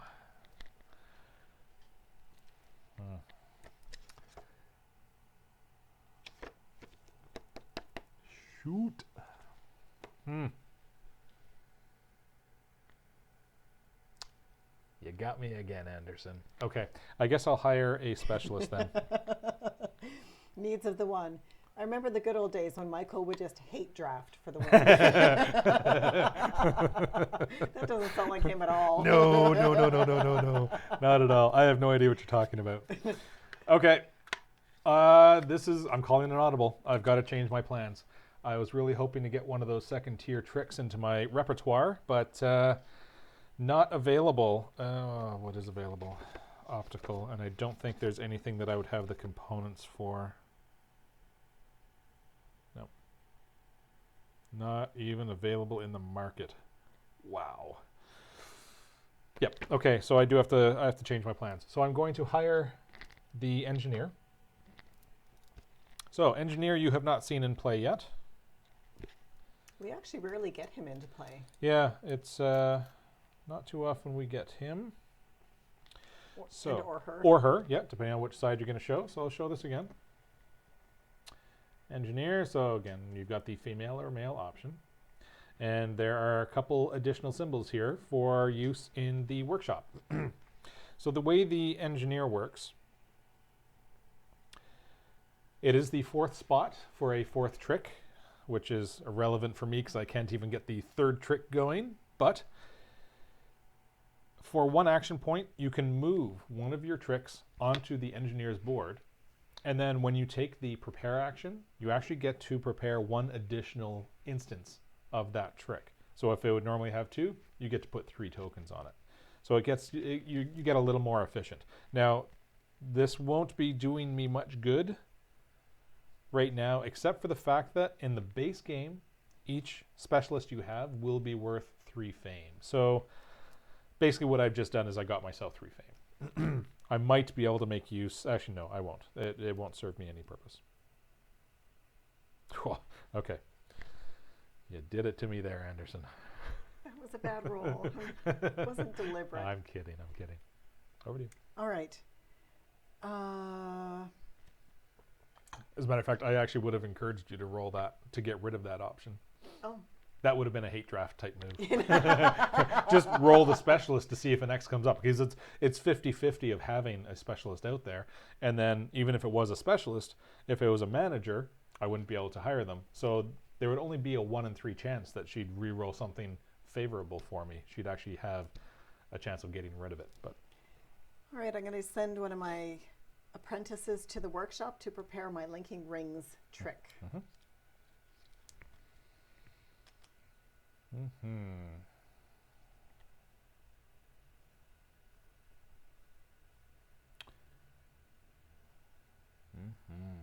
You're going to the theater with yourself, huh? Yes. So I can see that Susan has her magician set up to go to the theater.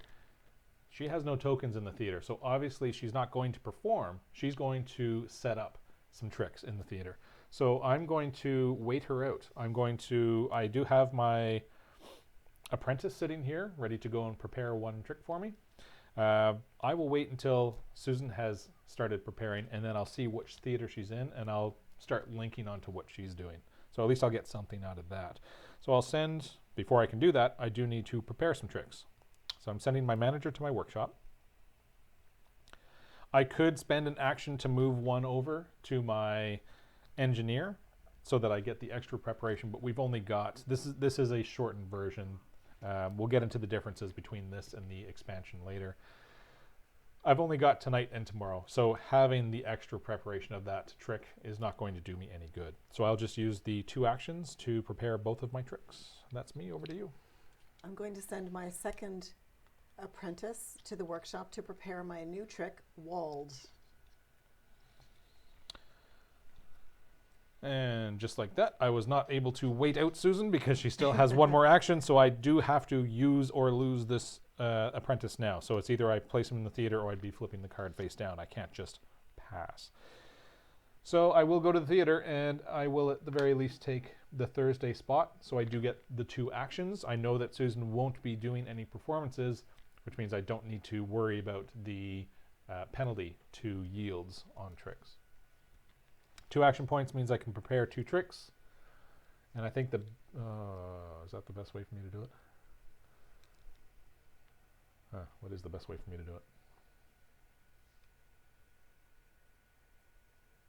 Actually, the best way for me to do it is not place any on that one, so I know that this theater is gone. Yeah. So I'm just going to start taking up some spots out there. So let's see here.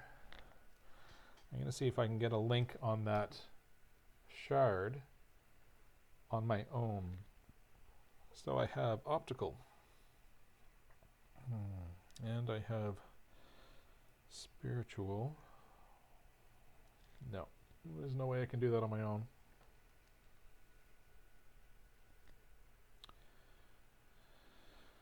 All right, so I'm going to place, that is my spirit hand, and I'm going to show something actually that I've seen this mistake made before. So showing this card, you can see there's 3 links at that Grand Megorian Theater. There is no circle here. So even though you could have tokens placed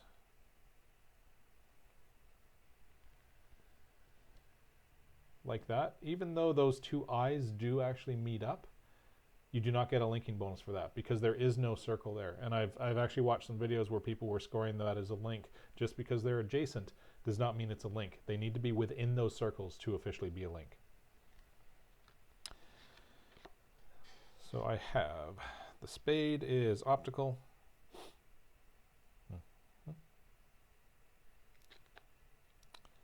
I'll do that way, and then the heart is spiritual.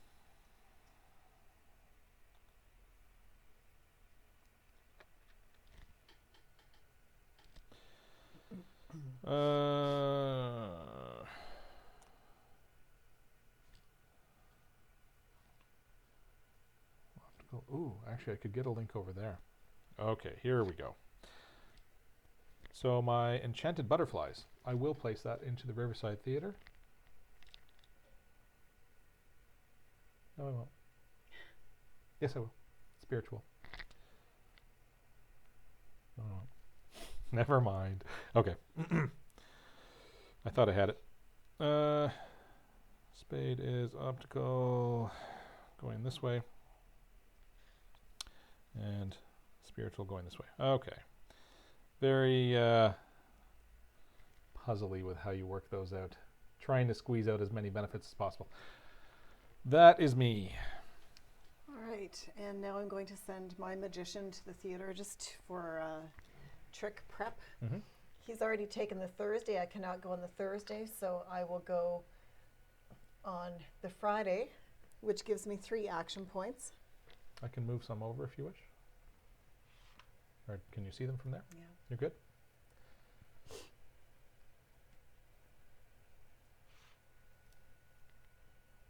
We know you're not performing here, so if you want, I can slide these down. Your linking rings could go there. I left that open as a mechanical option, if you wish.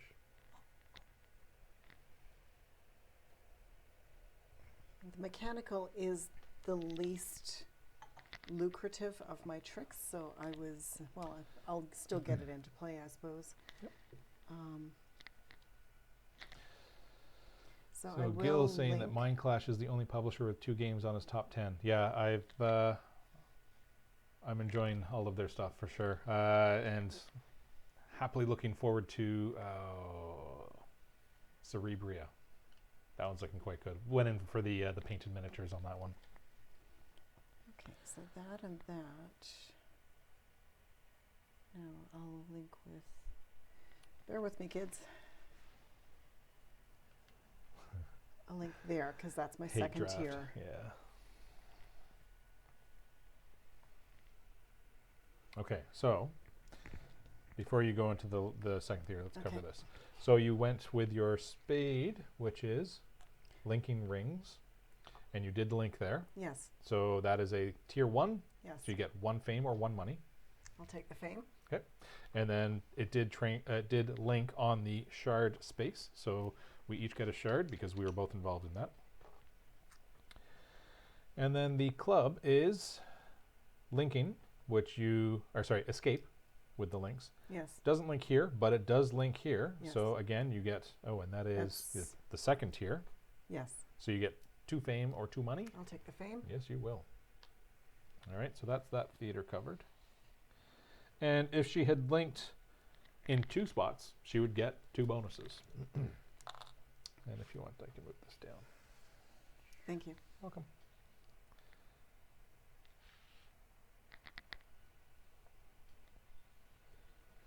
Yes, of course I did indeed. Ziggy Bobinator saying, of course I went in on the painted miniatures for a Kickstarter. What's the highest tier? I'll take that, please. Yes. I have a problem. Yes. Somebody help me. Actually, I don't have a problem. My wallet has the problem.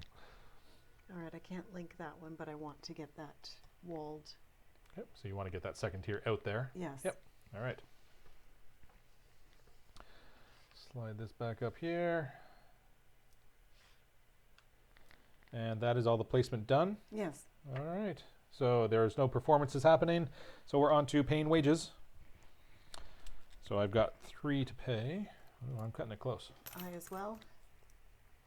I'm going to stop at that point. So if you cannot pay any of your workers, you must pay. If you have money, you cannot decide not to pay. You must pay if you have any money.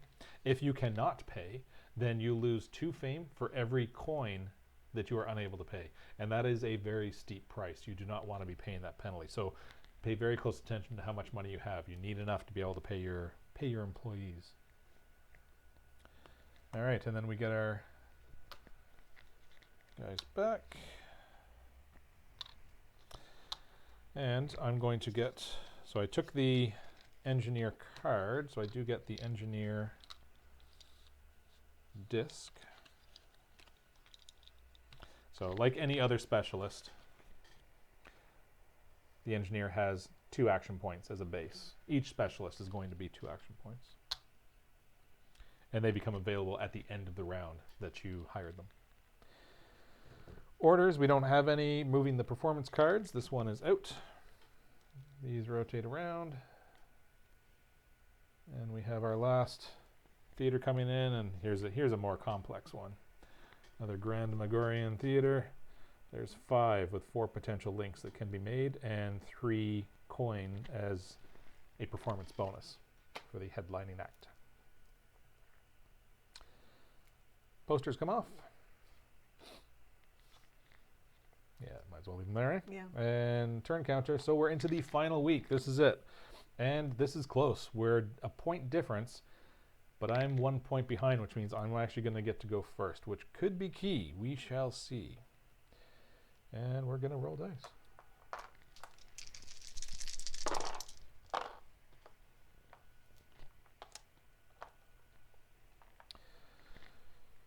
So, order is correct. Advertise, yes please. 1 coin gets me 2 fame. And I will as well. You've got the money. So at the end of the game, just so you know the ratios, because we are getting to that point, at the end of the game, every 3 coins you have will get you 1 fame. So in this case, Susan can advertise 3 coins, will actually get her 2 fame. So there might as well if she has the money to do it. Early in the game, it's a bit of a risk. 3 coins for 2 fame. You might need those coins to, like I said, pay your employees or grab components. But towards the end of the game, that's a better return than the end of the game award for money.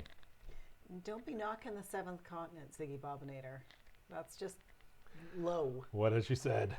She said that she doesn't back the big games like you, like Gloomhaven or Right. 7th Continent. I didn't go in on Gloomhaven, not because I didn't want to, but I did not see that getting to the table in the fashion that it needs and deserves, because it is such a big game. 7th Continent I did go in on, and we've actually been enjoying that. Yeah. I would love to be posting more pictures of 7th Continent, but I don't want to be doing any spoilers. So any pictures I've posted on Instagram have been more close-up shots and not really showing anything aside from how much I'm enjoying that game.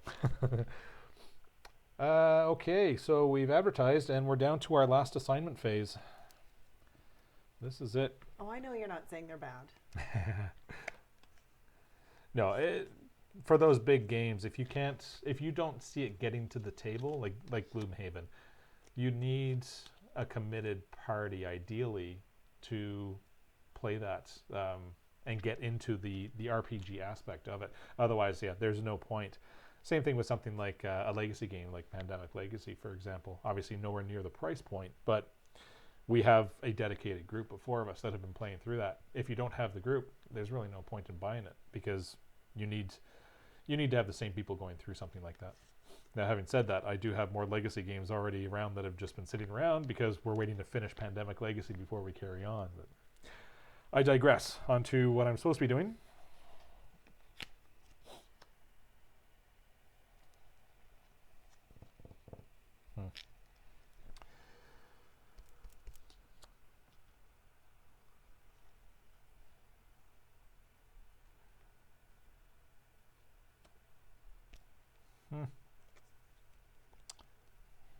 Okay.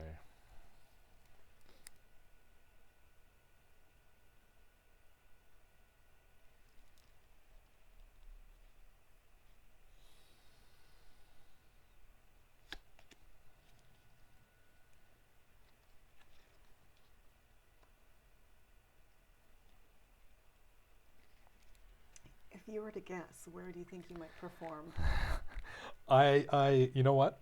If I was to guess, I'd probably be wrong because I hadn't even thought that far ahead Okay, yet. okay. I need to figure out what I can perform first. I've left myself in an awkward situation.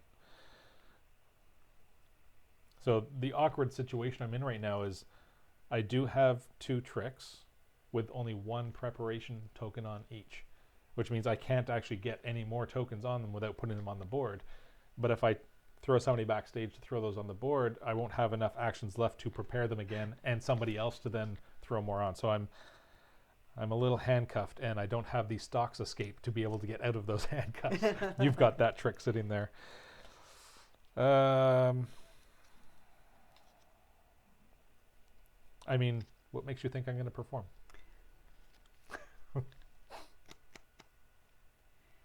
I have regrets about putting Walled up in that theater. I'm not sure that it's going to get performed. It might there. not fire, right? Yeah, yeah. Which makes me wonder if I should do another preparation, which means I don't have enough actions, and Yeah. oh boy, so many regrets.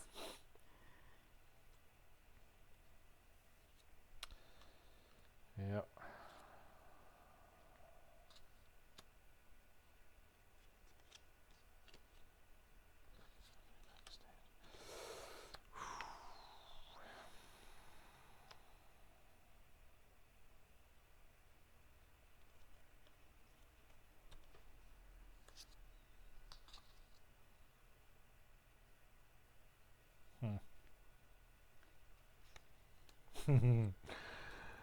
Oh boy. This could go horribly wrong. Let's see.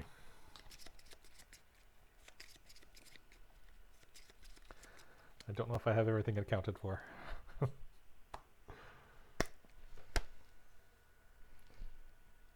You ready? Almost. You ready, cowboy? Almost. So if I do that and then, oh boy. We Oh, was let's just do thinking it. of analysis paralysis before, were we not? Yeah. Okay. Let's see.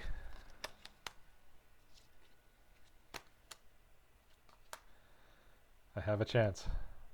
I'm going to see if I can get that last trick that I wanted. It's not there. I still need to get lucky, but oh boy. Okay. Totally prayer hands. Yes. Okay. I get to go first. So now what's more important? Oh boy, what is more important? How many actions do I need? It would be great to get those extra actions on the Thursday, but it's at the detriment of taking the penalty to the yields.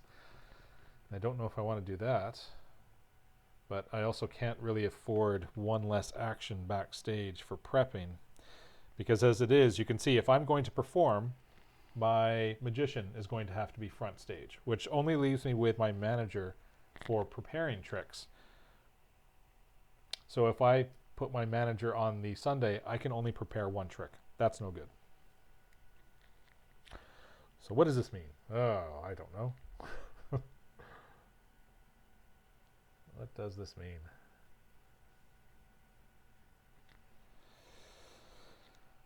I think it means I'm going to leave it to you. I'm going to leave it to you to pick. Although there's no conflict anywhere else. Okay.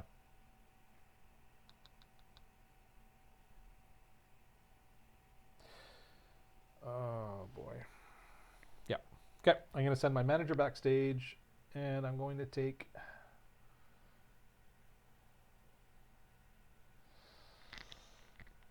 I'm going to take Friday. So no. I'm going downtown. I need to get the trick first, because I want to prepare the second tier trick. So I need to get it first. Yeah, let's see. I may have made a mistake here. So I've got 4 action points. My engineer has 2. I get 2 additional being there. I cannot risk not rolling what I need. Although... For 2. For if you spend a shard. Yep, if I spend a shard. But, no, that is what I need. Oh. I need mechanical. Okay, I need mechanical. I'm going to learn Vanishing Birdcage. Where did it go? I don't know. I don't vanished. see it. Can you pass me the mechanical stack? Or just the Vanishing Birdcage tier 2? If I can find your vanishing birdcage. By the nature of Vanishing Yes, Birdcages, I have it. no idea where that is. Yes. Okay, there's my 3rd trick. Now the question is, can I get it out there?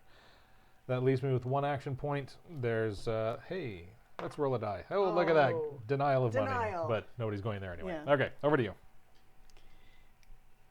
All right, so I'm in the same situation that Michael was in.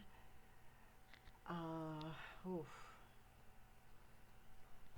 And like that, the audience vanishes in a puff of smoke. I'm sorry. I think I've done something wrong, Yes, if that's what happened. yes, Yeah. yeah.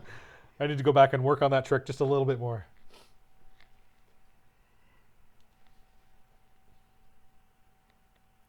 I am going to send Nice earworm, Ziggy Bobinator. my apprentice to the workshop Okay. and charge up my wald. Okay. thereby Yeah. pushing that Back to me, decision eh? you. Well, I still have to prepare my trick anyway. And technically I could have put this trick over here, but really it's irrelevant because I'm not going to get to use, no, I won't get to use all of them. But technically that should have gone on my engineer. So I will be sending my apprentice to my workshop. 1 action point, and that's all I need because I cannot prepare these tricks with 1 token on them. So I can only prepare the 1 trick. I only need the 1 action point for that one. I haven't shown that. So here's the Vanishing Bird Cage. Did I show that? I don't think I showed that. Here's the Vanishing Bird Cage. Requires a cog, and I actually purchased that in round 2 and just have not been able to grab the trick since then. 2 animals, which I do have, thank you to my manager, and 2 cloth, which I already have as well. 1 preparation, I'll get 2 tokens on it, but because it's on the engineer, I'll get 3, which are relevant on the last day, and not bad in terms of yield for performing it. So 1 action point means I do get 3 tokens. That is me. All right, I have to make a move to the theater. Magic Man 8787 wants to know who's making miniatures for this game. That's something I don't even need to. I can't consider that. It would be an instant buy if it happened. Yeah. And is it needed? No, of course not. But to have magicians on the spots in the actual, don't even. That would be amazing. Don't even drop that as a suggestion. Yeah. And then I'd want to paint them, and yeah.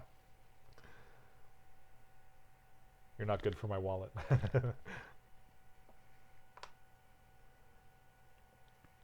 Alrighty, I'm going to send my assistant to the theater for Friday. Okay. She has 2 action points. Yeah. So I will take my 2 escape tricks. And they are both escape. Yes. Nice. Yes. Okay. And link so, from thusly. yeah. So Susan's actually linking because they are both the same school of magic. It's very easy to almost drop those. It's very easy to create a link with the same school of magic because you just put them together. And she put those over the shard. Now, she used 2 of her own to do that. She does not get 2 shards. It's only 1 shard per magician that is within that link. And she's the only one, so she's the only one that gets a link. Now, we'll say that you put down the Stocks Escape first, I absolutely which means did. the second one she put down to create the link was a tier 2, so she gets to take 2 fame or 2 money. And I will take the fame. Are you sure? I am. Can you pay all your guys? I think so. All right. I just wanted to try and instill a bit of panic in you. Yeah, no panic. Okay, so what does this mean for me? Do I want to perform first? Oh boy. Or do I want to perform best? I don't know what that means. Okay, well, I'm going to send my manager backstage.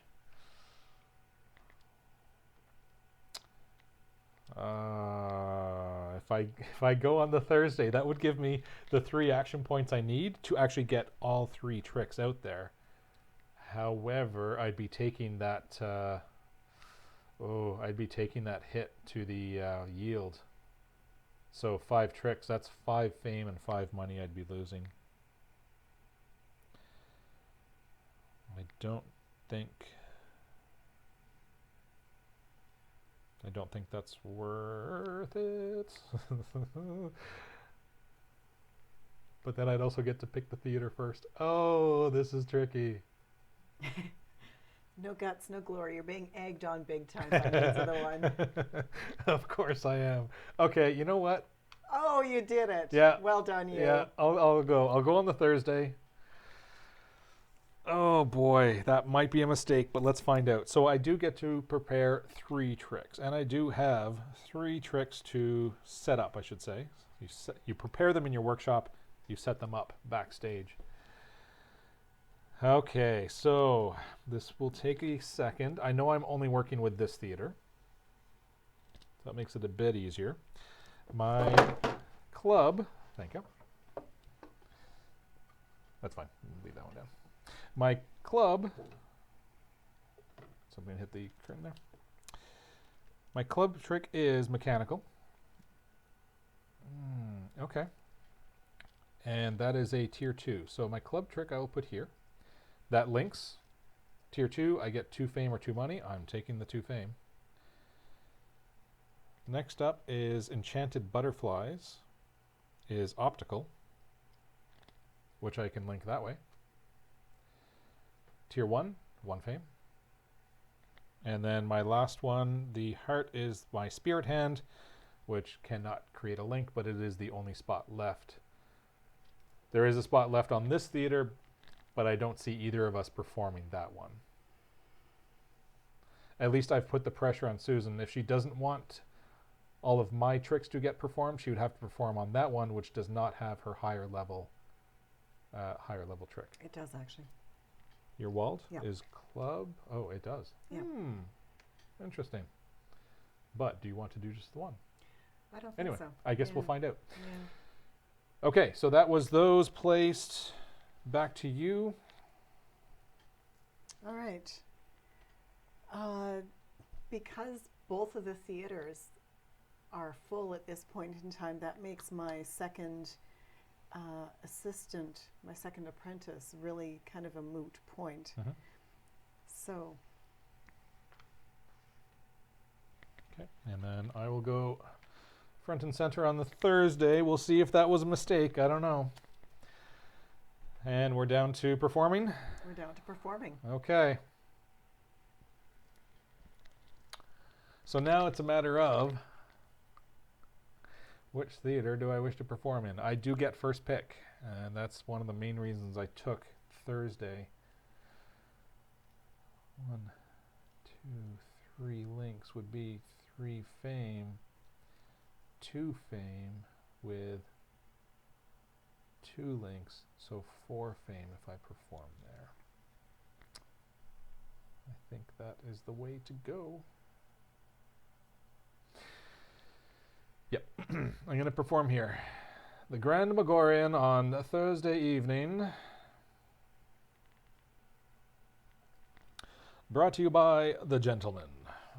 The Gentleman. Would you like to be the opening act? Certainly. I will first perform my linking rings for 2 coins. And next is my walled, which is 3 fame. Yeah, it is. 1, 2, 3. 2 coins and a shard. Very nice. All right. Headlining act is Enchanted Butterflies, which gets me 2 fame and no money, but performing on the Thursday, -1 fame. You can't go to a negative, so I don't have to pay $1 to be performing my tricks, but I only get 1 fame for that. Yeah, I don't know. This might be a mistake. We'll see. And then the Vanishing Birdcage. No, it is the Spirit Hand. 2 fame, 1 money, and a shard, which means I will only get 1 fame, no money, and a shard. That is that one. We can put these ones away later. That's fine. And then it looks like you're performing on the Friday. All right. At the Grand Megorian. Despite the fact that I only have 2 tricks, I'm still going to make Michael open for me. Yep. I have the lesser tricks, apparently. Which I do, because I'm still taking that Thursday. As I was saying, it doesn't matter where you are. If you've assigned yourself to the Thursday, you get that penalty on all of your yields for each trick, regardless of the day they're performed on. So, in a sense, these are lesser tricks. So, Enchanted Butterflies, I will get 1 fame. Spirit Hand, it nets 1 fame and 1 shard. And then finally I get to perform Vanishing Birdcage 1 time and 1 time only for your eyes. That's me. 1 fame. That's not so exciting. 2 money because of the penalties. Oh boy. And a shard. I don't know. The Thursday may have been a mistake. We'll see. Over to you. All right. First up is my ever exciting Stocks Escape for no fame, but I do get a money and a shard out of it. Yep. And the grand finale is my walled, which is... Sorry, before we carry on. Yes. That is your grand finale. Yes. I did not carry on with everything else on here. No, you're I right. performed, You did not. yes. My mistake. I didn't take the bonuses, which could be very key. There were 2 links on here, Yes. so I do get 2 fame for that. I was thinking, how did I not get more? And then I did have my manager backstage, Yes. which gets me 3 coins. And finally, the bonus on that theater is 2 fame and 1 money. Okay, sorry to interrupt your fantastic display here. See, he has to steal the show. No, I even if don't. It's my grand No, finale, I don't. All right, so it is your walled Walled. trick. Yep. which is 3 fame, 3 fame. 2 pennies, Yep. and another shard. Okay. And And now for my links, I have 1, 2, 3 links. 3 links. Yep. 1, 2, 3. And who do you have backstage? I have my You have an assistant assistant backstage. Another 2 fame, all tied up, and 3 money. Oh, this is a close one. So that is the final performance. So now, on the back of the, actually I'll show it up here, be a little easier. No, I'll show it over here. On the back of the Magician workbook, this shows you game end scoring. So we're playing base game. Here's the breakdown of what you get for points. So every shard is a point, every 3 money is a point. Each apprentice is 2, and then each specialist is 3. If you were playing the Dark Alley expansion, the breakdown would be a little different. Mm-hmm. So having said that, first up, Well, we need to, pay Shards? our- oh yes, sorry, pay our our dudes. So with my extra specialist, I do have to pay 5 for that. Whew. And I chose the wrong assistant to leave back in the corral, because the one that I don't have to pay is sitting there twiddling Yeah, his thumbs. but you didn't know at the time Yeah, which ones you were yeah. going to need. So yeah, that's you don't know which one was going to be more important. True that. Okay, so we have paid our guys. That is it for that. So now we're on to the final scoring. So each shard is worth a point. I've got 5. I have 8. Oh boy. 5 puts me at 40. 8 puts you at 43. Each 3 monies gets you 1. I have 6, so I get 2. Oh boy.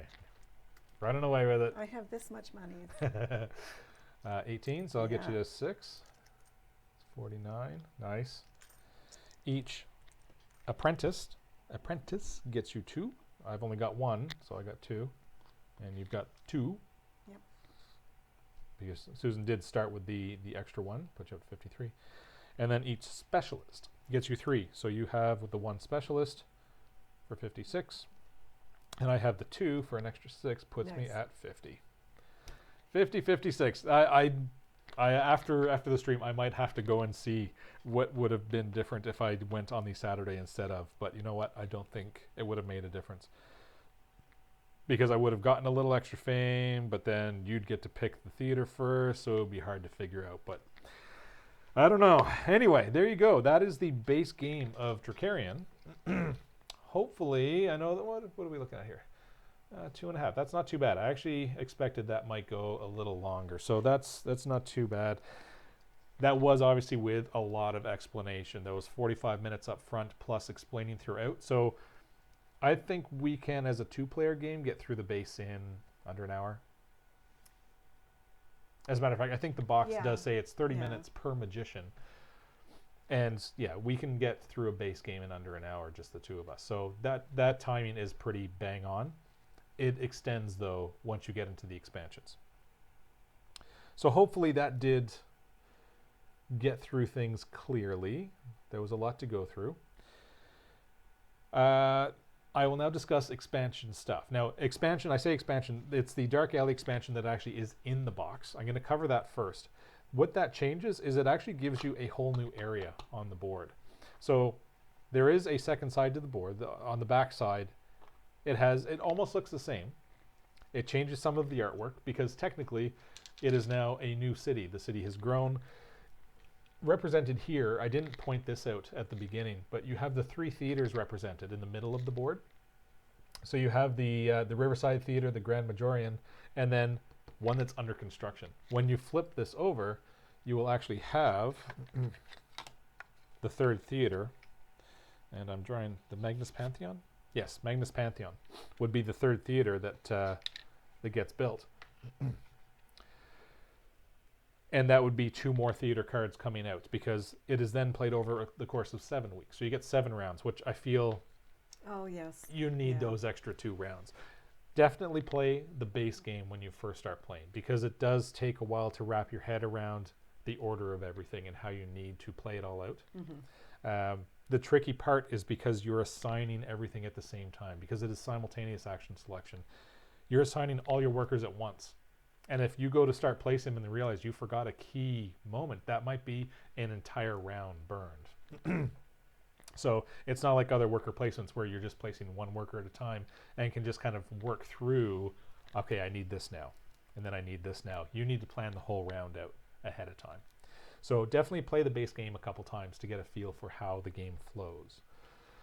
But after that, I think the 7 rounds is key. You know, I had just got my 2nd level trick, and that will happen quite often where you might not get it until later, and then you only get to perform it once. 2 more rounds makes a huge difference. Then you can actually perform it 2 or 3 times and start getting a nice engine going with all of the bonuses. The back side of the board. So I'll start showing all the alley cat symbols that correspond to the Dark Alley expansion. First off, so that was our player card. The back side of the player card, you can see each one is actually going to have its own unique ability. So you want to start playing into your magician's strengths. So for example, with the gentleman, anytime, let's see here, anytime I go to basically any location that is not the theater, I'm going to get a fame for every trick I have learned, which can be huge. And that basically represents me doing magic everywhere. Yes. I don't need to be at the theater to perform magic. I can just go downtown and perform street magic, and I will get 2 fame, or a fame for every trick that I've learned. So learn 3 or 4 with an engineer, and now I'm getting 4 fame no matter where I place my magician, which is great. Well, minus the theater. So each magician will have their own unique abilities, which changes the game quite a bit. The back side of the board also has, I won't show the whole board here, but has that alley cat, has the stray cat here that represents the Dark Alley expansion. What changes on here, it's not a huge change, but it is showing in your player card area that you play with that expansion. And then there's the Trickerion shards shown down the side of the board. Now that is a separate expansion called Magician. Those are Magician abilities. You don't need to play with those. Those come in the Dalgard's Gifts expansion, which is sold separately. So I'm not going to cover that yet. I'll cover that at the end.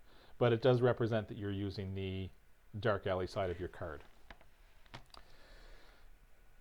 Next up, something else that is different, because you are playing a little bit longer, you also get to use that 3rd tier of trick.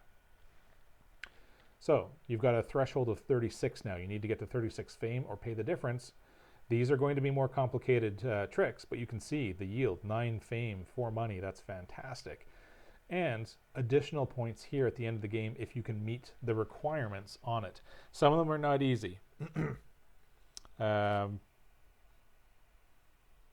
If you have 4 tricks, if you've learned 4 tricks, you get an additional 10 fame. For every superior, for every advanced, so like I'll show this. For every advanced component you have, 2 fame. So that one's easy. It's just the number of them. But some of them you need to actually accomplish different things. Like this one is representing all 3 specialists, an additional 12 fame.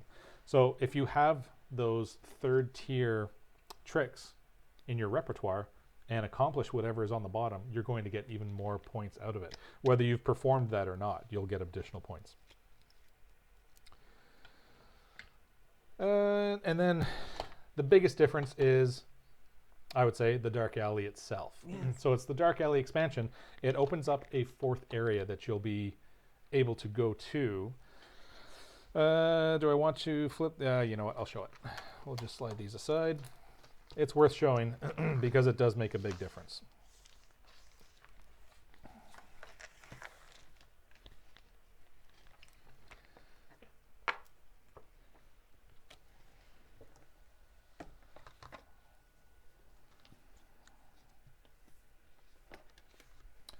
All right.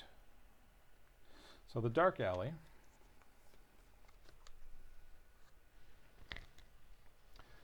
So there's the Dark Alley.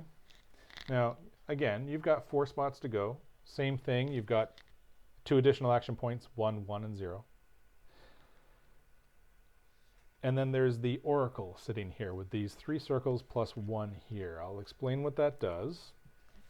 So when the Dark Alley is set up, there's 4 spots here for 4 sets of cards, if you don't mind passing me the cards. These get you additional action cards or assignment cards. So when you use the Dark Alley expansion, instead of starting with 3 theater cards and 2 for everything else, you will only start with 2 theater, 1 for everything else, and a Dark Alley card. So it makes it a little trickier at the start to get multiple workers into the same location because you'll have 1 less of each location plus the Dark Alley. However, one of the benefits of going to the Dark Alley is getting these additional action cards that have powers on them. So you've got the 4 different locations represented here that you can go to: theater, your workshop, the market, and downtown. And each one will have an additional ability. So let's see here. I'll find one that doesn't have a lot of reading so you're not just listening to me talk the whole time. Investments. So if I used this action card and assigned it to one of my characters, it's titled Investments. You may immediately spend any amount of the received money to buy up to 3 components available at Market Row. So you're now more efficient because you go downtown, you get the money, and immediately get to spend it to buy components. And that's what all of these cards do, is they make your actions more efficient. One-time use, though. Once you use it, it's then gone out of the game. And whether you use it or not, it's going to be gone. If you assign it, it's going to be gone. Now, let's say you assign it and realize, I can no longer use that because, in the case of the investments, the money's gone. Somebody took the money before you got there. In the bottom right corner is a +1 action point. So every card has that. So you can always use it as a +1 action point. And if you don't use them, if you keep them in your hand, they will also be worth points at the end of the game. So looking at the breakdown with the Dark Alley expansion, shards are still worth a point each. Money is still worth a point for every 3.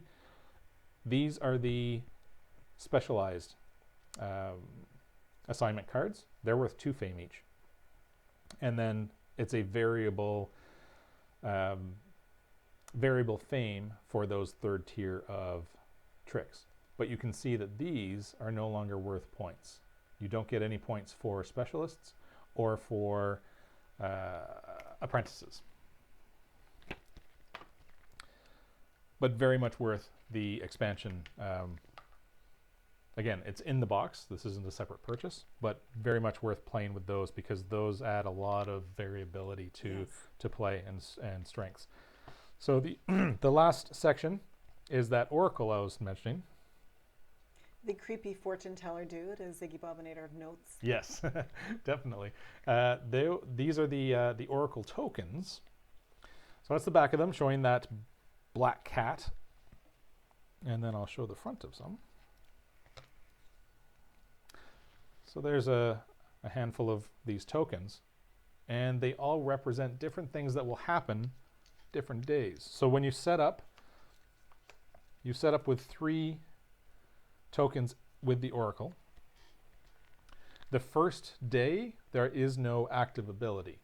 But at the end of every day during your refresh phase, whichever token is here moves in as an active one. These rotate around, and then you'll have a new one come in. These affect the entire day while it's active. So for example, this token is when you spend a Trickerion shard to get an extra action point, you actually get 2 action points. So it makes it more efficient for using your Trickerion shards. But some of them could be negatives as well. It might take me some time to find one, but trust me, there are negative ones in there that hurt. So you need to be paying very close attention to what is going to be coming up. You know the order, you know what will be coming in, and you need to plan ahead for that. But you can also change the future. The last action that's available at the Dark Alley, so you can take these cards, and the rate that you take those cards, 1 action point gets you your first one. Every card after that is an additional 2 action points. And you can spend 1 action point to actually rotate those tokens. So you can change the future, as magicians do. Do they? I don't know. So that is the Dark Alley expansion. Now, I think that's everything in Dark Alley. The other expansion I'm going to mention is actually a separate purchase called Dalgard's Gifts. Some of it is just cosmetic. Like for example, you would only have these tokens. They're just cylinders for tracking your fame and for the advertising. Whereas if you get the Dalgard's Gifts, you would have these magician meeples with the little top hats. They're magical. They are. So you would have a set of 4 of those. You would get the acrylic stone, whereas normally in the base game, I'm not sure what I do with it. It's just a cardboard token. I've got that somewhere in the box. And what else? You get an additional set of shards, and you get 8 additional of these special assignments. But more importantly, you get Duel of the Magicians and Magician Powers. And I, in a 2-player game, will not, with the exception of doing the stream just to show the base game, will not play without these cards. So Duel of the Magicians, it's showing you the dueling hands there, the dueling magician hands. But on the front,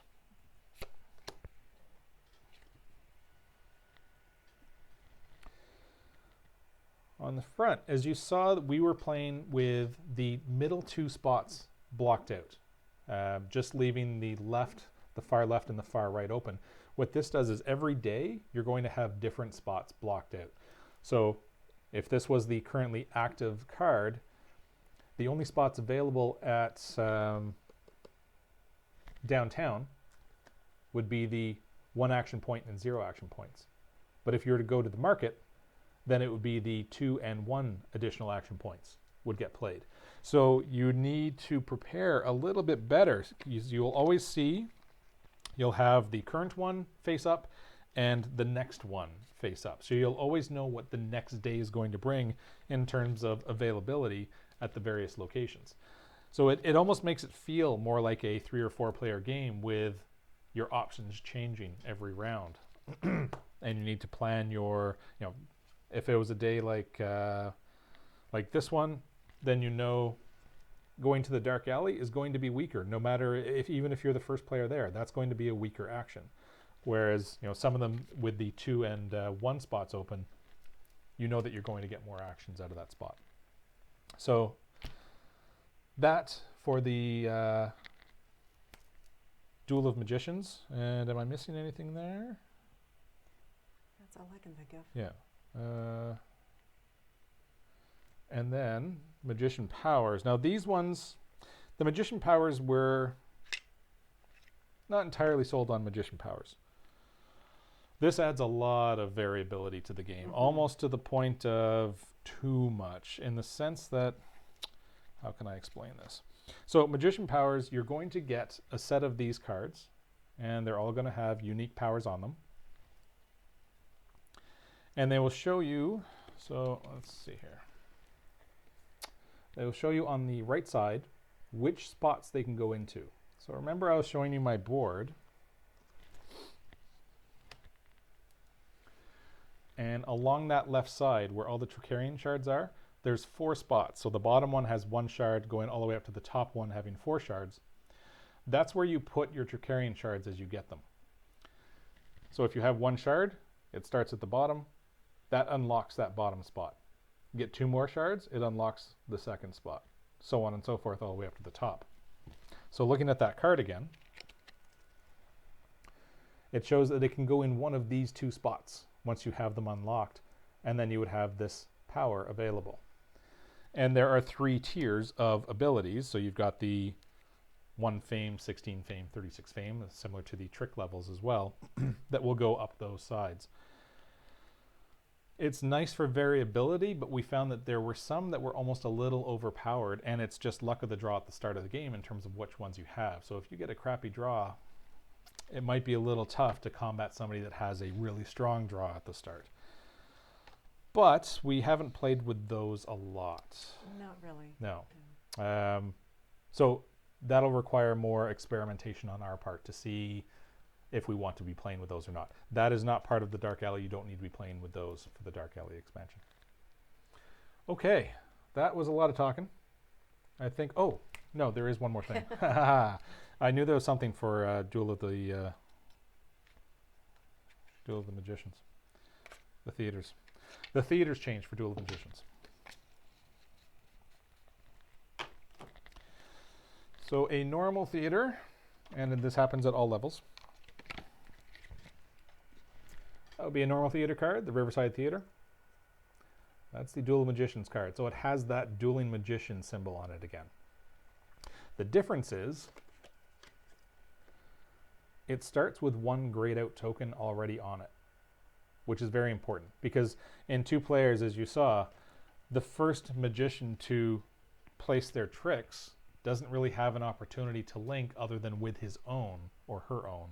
But in this case, first one in already has a token that they can be linking off on, and you'll have 3 theaters out there, so there'll be 3 tokens for you to work with at one point.